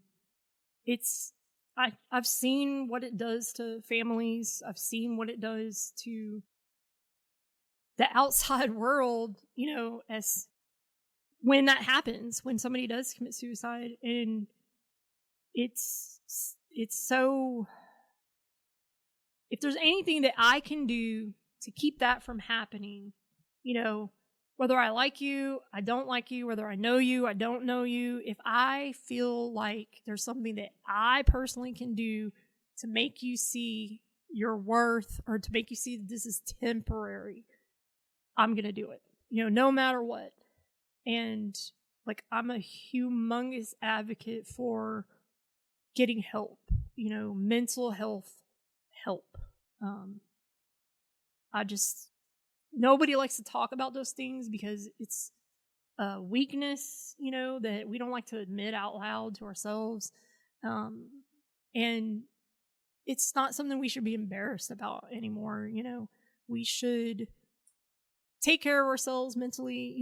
I'm a Gen Xer, and we look at today's generation as they're a bunch of pansies. They're crybabies. They, it's like they throw up their mental health flag or whatever. When I heard that the military boot camp has stress cards, I was like, are you shitting me? Yeah, I could not believe that. Yeah, if you would have said that when I went into boot camp in '93, yeah, you would have been laughed at. Same for me, but we also had drill sergeants and certain NCOs that pushed those lines, because I remember we did a basic in Fort Jackson in the middle of summer. Mm-hmm. They would have us out there doing push-ups on the hot asphalt, and people had degree burns on their hands, and you couldn't bring it up. You couldn't say anything. Mm-mm. We didn't have no little stress card or cell phone to call mommy and daddy. Yeah. Yeah. Horrors of boot camp. I remember a girl, we got cycled, exercised until somebody puked. Mm-hmm. And you couldn't stop until somebody threw up. And I remember the very first time that happened to us, because we were in trouble for something. And the girl that threw up, they made her lay in it and do push-ups in it. I'm like, really? Like, today you would get in so much trouble for shit like that. But, I can remember another time, 2 guys walked through our barracks carrying a freaking mattress on their heads saying, I don't even remember what the hell they were saying. Something humiliating, something to embarrass them. And they had to walk through every single barracks carrying that stupid mattress on their head, saying, like, I'm a piss baby or something like that. I don't remember what they had to say, but, and the whole point was to humiliate them or whatever. You can't do that shit now. And I'm not saying it was right back then, because it wasn't, but at the same time, we got through it. Mm-hmm. You know what I mean? And every little thing didn't stress us out, but knowing now what I experienced back then, I think differently about things. But again, I don't see the Navy as a negative experience for me, even though something traumatic happened. Yeah. And I had a really hard time acknowledging depression, anxiety, didn't even know it was called PTSD, and getting mental health help, because I'm like, I'll just deal with it. And it got to the point where I really thought I was going to take my life. I was raking leaves in the backyard by myself. Nothing had happened in my life specifically to be sad about, or whatever. And I just started bawling uncontrollably in the backyard. And I'm thinking, what the fuck just happened? And I'm thinking, is it my hormones? Is what's happening? And that's when I finally went to the doctor, because I could not pull myself out of it. And years later, I found out something else about PTSD, is that it's a cyclomatic condition, to where you have peaks and valleys, ups and downs. And for me, I don't know the date of when I was assaulted, but my subconscious knows that date. And whatever was going on that particular day, it had to do with a date that my subconscious remembered, even though I didn't know. So that's something that I've learned about later on. One thing that I want to get across to anybody in general, but especially veterans, because I feel like we have this inner stereotype that we have to be tough, or we have to be stronger than everybody else, and things don't bother us. It's okay to not be okay.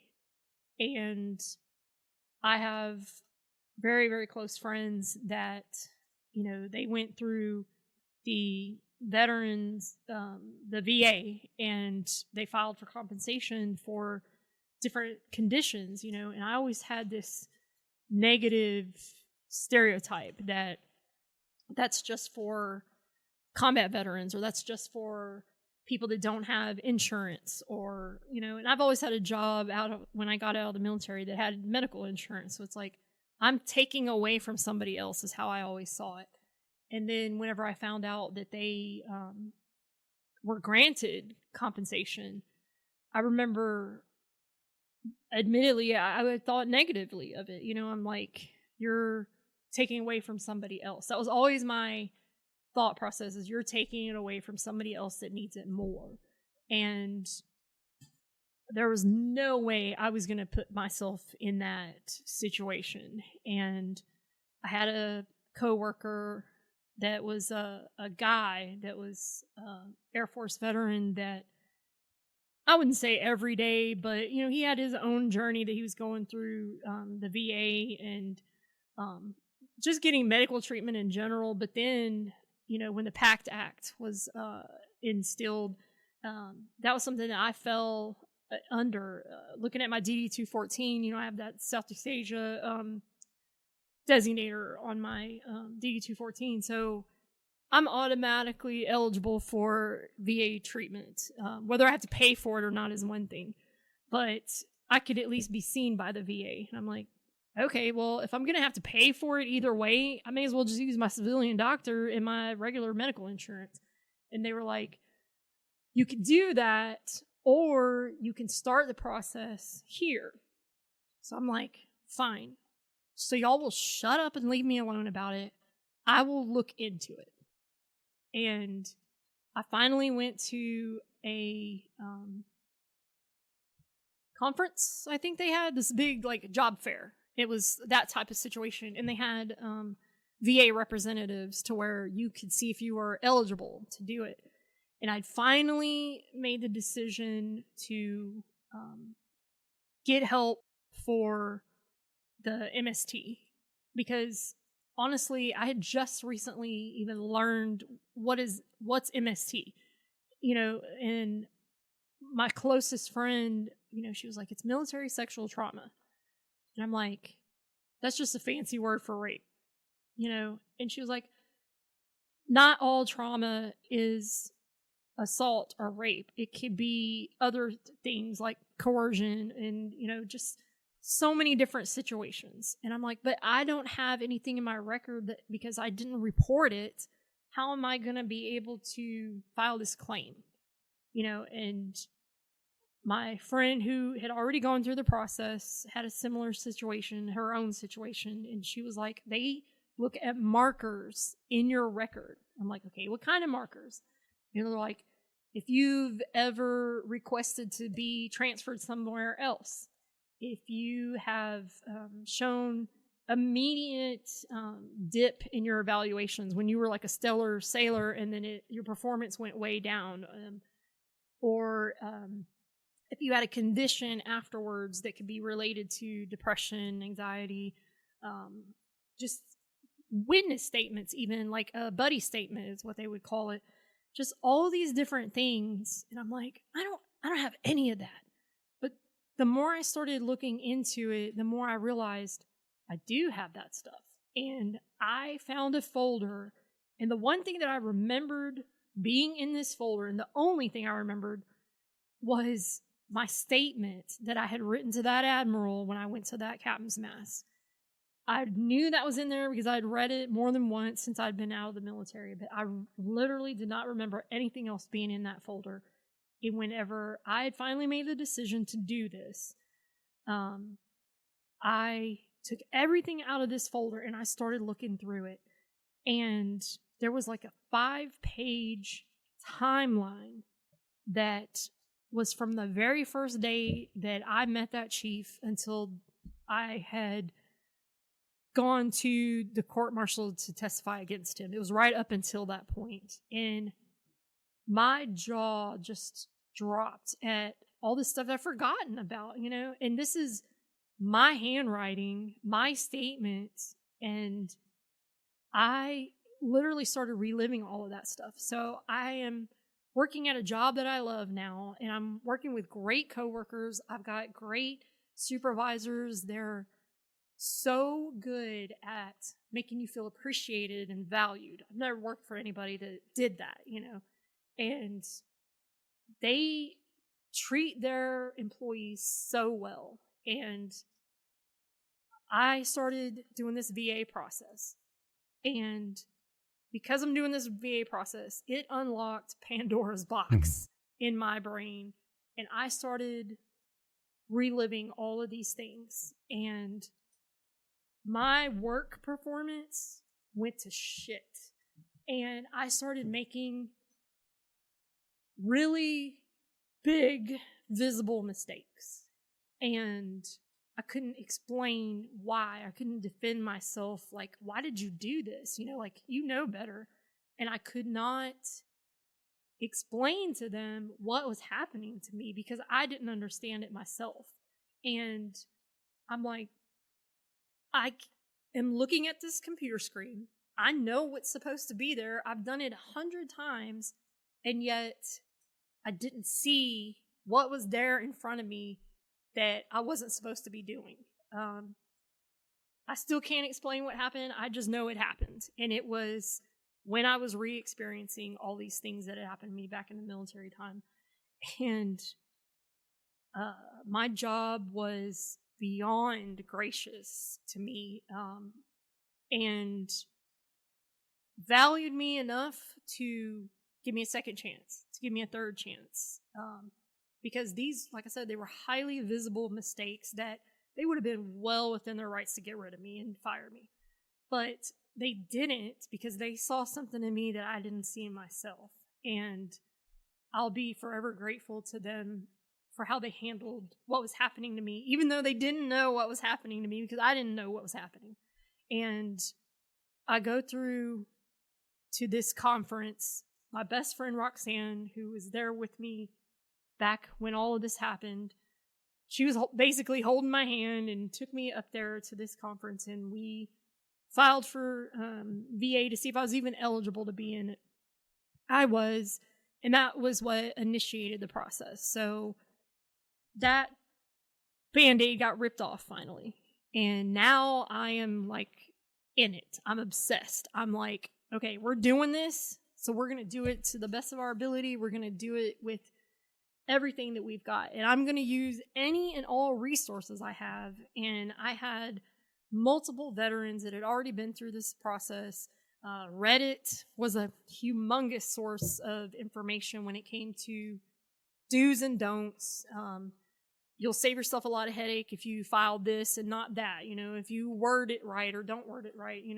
A lot of veterans use ChatGPT. I don't have experience with that. I just used other veterans as my resources, and it helped. And when I filed specifically for my MST compensation claim, I had all of these different things that I didn't know I had to prove my case.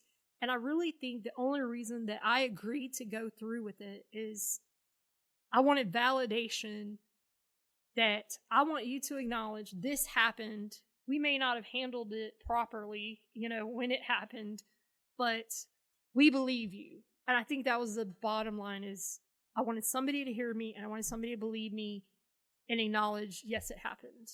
And it took about a year, which is a short amount of time compared to most people that do it, that I was able to get the VA compensation. Like I said, I have my fellow veterans and friends to thank for that. So now I want to pay it forward. And my ex-husband, we're not best friends or anything, but he fell under all the different conditions, for the PACT Act. And I'm like, have you ever thought about, going with the VA and filing for compensation and doing this and that? And he had the same mentality I did. No, I've got insurance. I don't need to do that. Or is that really a thing? And all of the exact same questions and hesitations that I had, he had. But with me pushing him and getting them the information, and his wife helped him so much. But he was the type of person, he just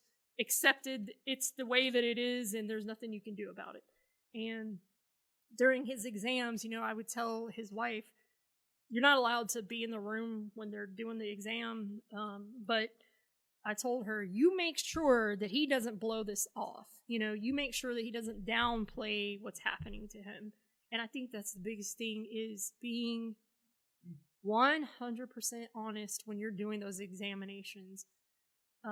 Don't lie. I always tell people, don't lie about it and don't exaggerate, but you need them to understand what's happening and how it's affecting your life today. And that's the biggest condition, is how does it affect you today? That's the whole reason we're filing for this compensation. I got pushed into therapy from the VA, or I felt pushed by them. And I was so super hesitant. I'm like, that's for crazy people, or that's for people that can't get their shit together. Like, I'm not reliving that. I don't want to talk about my feelings. I don't talk about feelings to anybody, let alone a stranger. Well, they had me get with a video psychologist, and it was a woman. We did several sessions. I think I did it for 6 months. I hated it the whole time. We only had maybe 1 or 2 breakthroughs, if you want to call it that, but I never felt super comfortable with her. And I had another reevaluation with the mental health department with the VA and talked to the psychiatrist there, and he was like, yeah, I think we need to swap some things up. I think you need to be on different meds, more of this med, and I really think you need to continue the therapy. And I was so, I wouldn't say pissed, I was just exasperated. Like, I don't want to do therapy. How much do I have to explain that to y'all? I don't want to do it. And they were like, I really think it would help you. So that to me is like, yeah, you need to do this. You don't have a choice. And I fought it so much. And finally I was like, okay, if I have to do this, I don't want to do video conference. I want it face to face so it's more personable. And I'm like, I don't really want to go through the VA as far as to the VA facility, because there's not one close by to me. And I don't want to have to take off of work extra time. Okay, so we have a place in Livingston called Serenity House that has everything from interns that are learning to be counselors and licensed psychologists and such, to all the way up to the doctor's degree. And it's literally, $25, $50 to $150 per session, just depending on what you want. And they give you this big long package to fill out, like, tell me what's going on, tell me your history, and yada, yada, yada. And the whole time I'm filling this out, I'm pissed off. I don't want to do it. And it came out on the pages that I don't want to be here. I want to get through this. Like, I don't want to do weekly. And I want to get to once a month as quickly as possible. So I told them my only criteria that I care about was that I wanted it to be a veteran. I was going to request a female, but I'm like, I don't even give a shit anymore. I just want a veteran. And they were like, no problem. Okay. My very first session, I walk in. It's kind of after hours because I didn't have to take off of work because they had late hours, which works perfect for me. And I go to this session, and I walk in the room. It's this really tall, old black dude. And he was like, hey, how's it going? And I remember thinking instantly, what the fuck? Like, why are you giving me a guy, first of all? And he just looks at me. He's like, you don't want to be here, do you? I was like, no, I don't want to be here. He's like, well, every single thing in your package, he's like, tells me you don't want to be here. He was like, I really didn't think you'd show up today.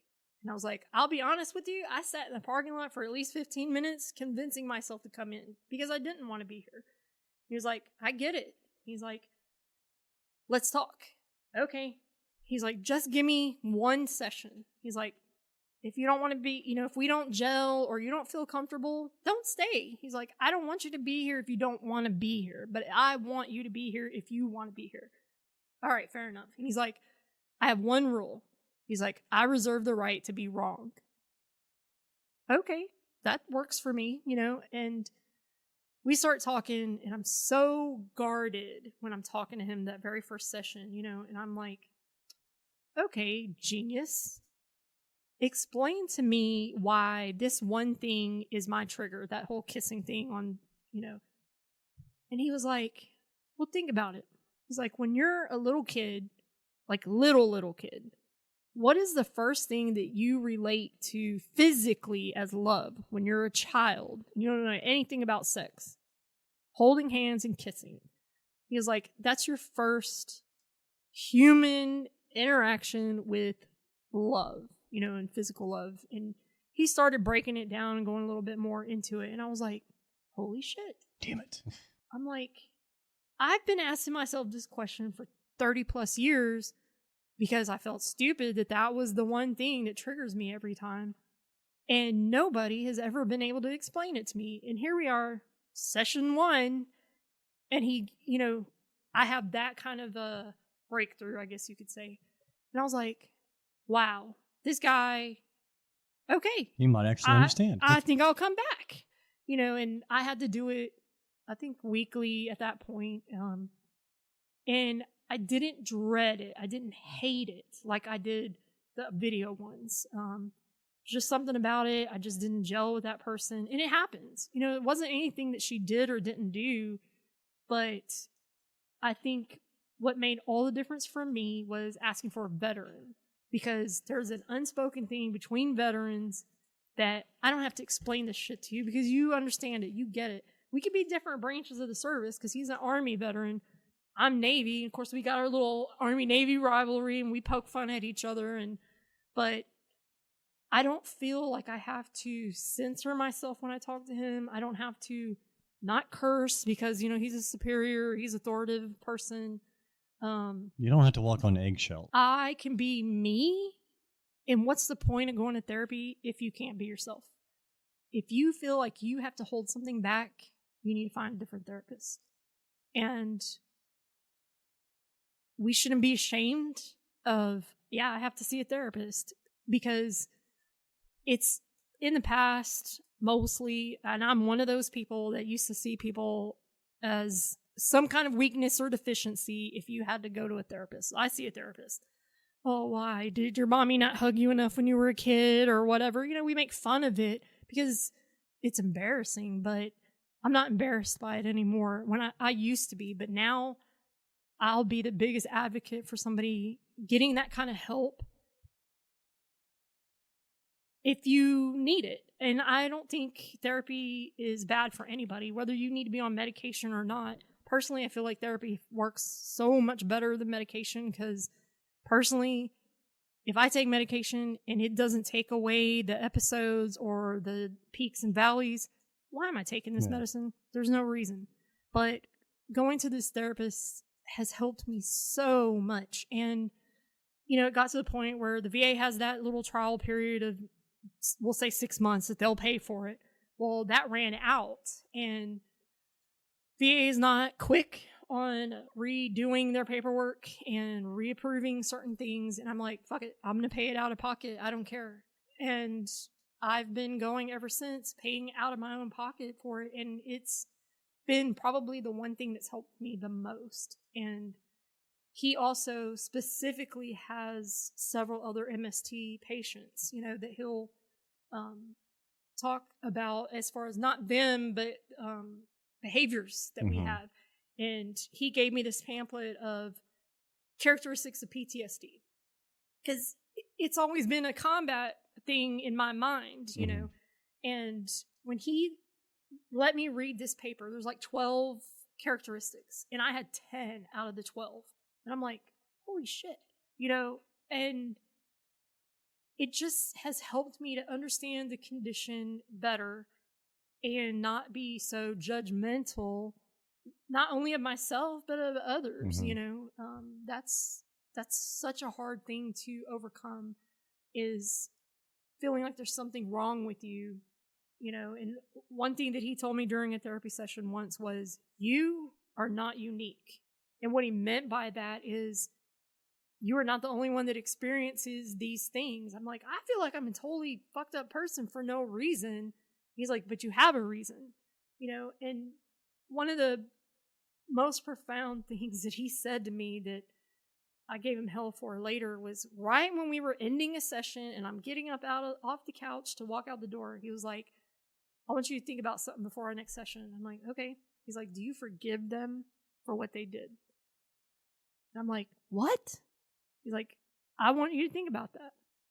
And when I came back, I was like, I nothing them. I don't think about them. I was like, I don't know what that word means in this context. And I didn't know until now. I didn't know what that meant because I never wasted my time thinking about them or thinking about that situation. And the more I started talking about it, the more pissed I got about it, And I'm like, I don't wish anything bad to happen to any of those people, but I will say, I hope some of them had a daughter at least, and they thought about what they did. And I hope to God that never happens to somebody in their family or somebody that they know, but I hope that they've thought about what they did when they were 20 or 18 or whatever, and maybe they have regret from it because, I've had to deal with it all this time. But I will fight for anybody that wants information, that needs to hear a story of someone else's experience when it comes to specifically military sexual trauma, because everybody's trauma is different, but it's trauma to that person, and it's taken decades for me to understand it. And I think the biggest thing was forgiving myself. And my therapist was like, that is where I wanted you to go with it when I asked you that question, and I don't think I really have 100% forgiven myself for the situation, because I'm always going to have that blame. Just like I had guilt when I filed for the VA compensation, I felt like I was taking away from somebody else. And if you're experiencing that now as somebody that's just getting into possibly filing for compensation, if you're eligible, or just getting VA treatment as a medical facility, it's not a charity. It's not you looking for a handout. It's you earned it when you served in the military, and that's a really hard thing for some of us to remember is I'm a veteran, you're a veteran, they're a veteran. If you qualify, take advantage of it, because that's why it's there. That's why it was created. Not everybody has good experiences. Actually, I hear, unfortunately, more bad experiences than good ones. But there are good ones out there. And if you don't feel like you're being believed or treated fairly or getting the treatment that you want, say something. That's the biggest thing, is that we don't say anything. And I encourage people to speak up and you are your best advocate. I was about to say, then you beat me. Yeah. If you don't advocate for yourself, how can you expect somebody to do it for you? So, I think overall, that's my number one thing I wanted to get across today when I shared my story is you're not alone. It happens. It's not your fault. That's the big one. That's fucking hard to swallow, is that it's not your fault. No matter what the situation was, it's not your fault. And it's like, I knew all the right things to say to somebody else in that situation, but when it came to saying it to myself, I couldn't do it because I didn't believe it.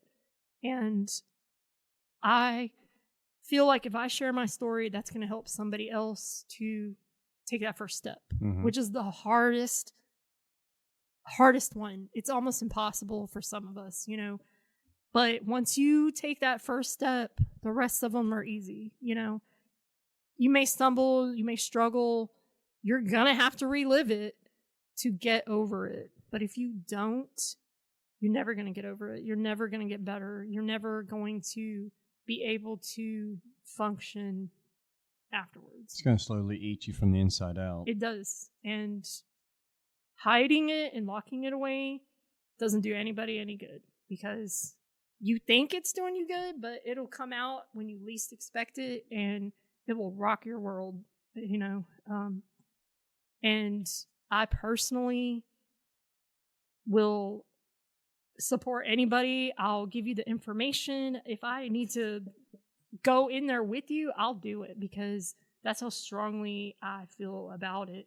You know, feel free to message me if you have questions, whatever, because I want people to have that information so that they can make a choice, you know, educated choice at that. You know, don't just assume, do your research, you know. So that's what I wanted to say. There's two things I want to hit on real quick before we do wrap up. You were talking about CMP exam. The best way I can describe those, don't lie like you said, don't over-exaggerate, but when you go in, don't hide it. Go in on, it's your worst day. Yes. Your worst day is what they need to hear. Yes. And if they don't hear it and you try to hide it, you're just not going to go anywhere. The second thing is, if you don't have your records or you lost your records from when you got out of the military, the National Military Archive, you can get your records, your DD-214, and whatever paperwork they're willing to give you for free. Yeah. So those are the two big things right there, is that those are two resources that every fucking veteran should know, but no one tells them. Yes. And it's not a fast process. If you think it's going to be quick, it's not. It took me about a year to get my records on a CD. My computer doesn't even have a CD player, so I had to buy an external one, you know, but it was all there. And one of my conditions was validated, I guess you could say, because in the little bitty corner, handwritten in my military record, it showed asbestos exposure. And because of that one little tiny doctor side note, it wasn't even a typed part of my record, I was able to validate a claim because of that one little thing. And you don't know what's in there if you don't have a copy of it. If you can't see what they see, how do you know that they're not overlooking something? And and even on that though, like, go from the Iraq, Afghanistan veterans who were in the burn pit exposure section and stuff, and I think it falls under the PACT Act as well, that it may not be affecting you today, but that shit will creep up on you later. Yeah. I mean, I can't even be around anyone that burns trash, because as soon as I smell it, I know what it is. It's one of those triggers, but it also fucks my world up because my lungs are already shot. So exactly. You don't know what your military or your disabling condition today is going to look like 10, 15, 20 years down the road. Exactly. So if you feel you need to claim, do a intent to file first, get that in, and then get your fucking paperwork. Yeah. And again, just like we said before, you are your best advocate, and make sure you do your research. You know, make sure that you give them the exact thing that they need to the best of your ability. You know, you've got to have a diagnosis before you can claim something, which I had been seeing a civilian doctor for anxiety, depression a couple of years ahead of time. That's when I had the breakdown in the middle of my yard when I finally saw a doctor. And so I didn't have a PTSD diagnosis then, because I didn't fucking tell them about what had happened to me. They don't need to know that, in my opinion, you know? So that treatment ahead of time, that was my diagnosis, even though it wasn't through the VA. You don't have to go to the VA for your medical treatment in order to file a VA compensation. That's also another misconception. It helps, but it's not a requirement. Well, it's like Sunny Creek Ranch. We talked about them, and Taylor, one of our other episodes, talked about it. They're set up in a way that you can go there for therapy, and they give your records to the VA to help prove that you're going to the therapy. And one last thing to piggyback on what you said is, no, it is not a handout. No, it's not you looking for attention. It's called a benefit for a fucking reason. Yep. You earned it. Use it. Exactly. So on that note, thank you so much for coming out. I know it wasn't easy. So anytime you want to come back on the episode, more than love to have you. Awesome. Thank you. All right. Thank you. You took a night I can't erase, left silence written on my face. You stole my peace. You but you never took me. I found my name beyond the pain, through every scar, through every rain. You thought my story ended there, but you never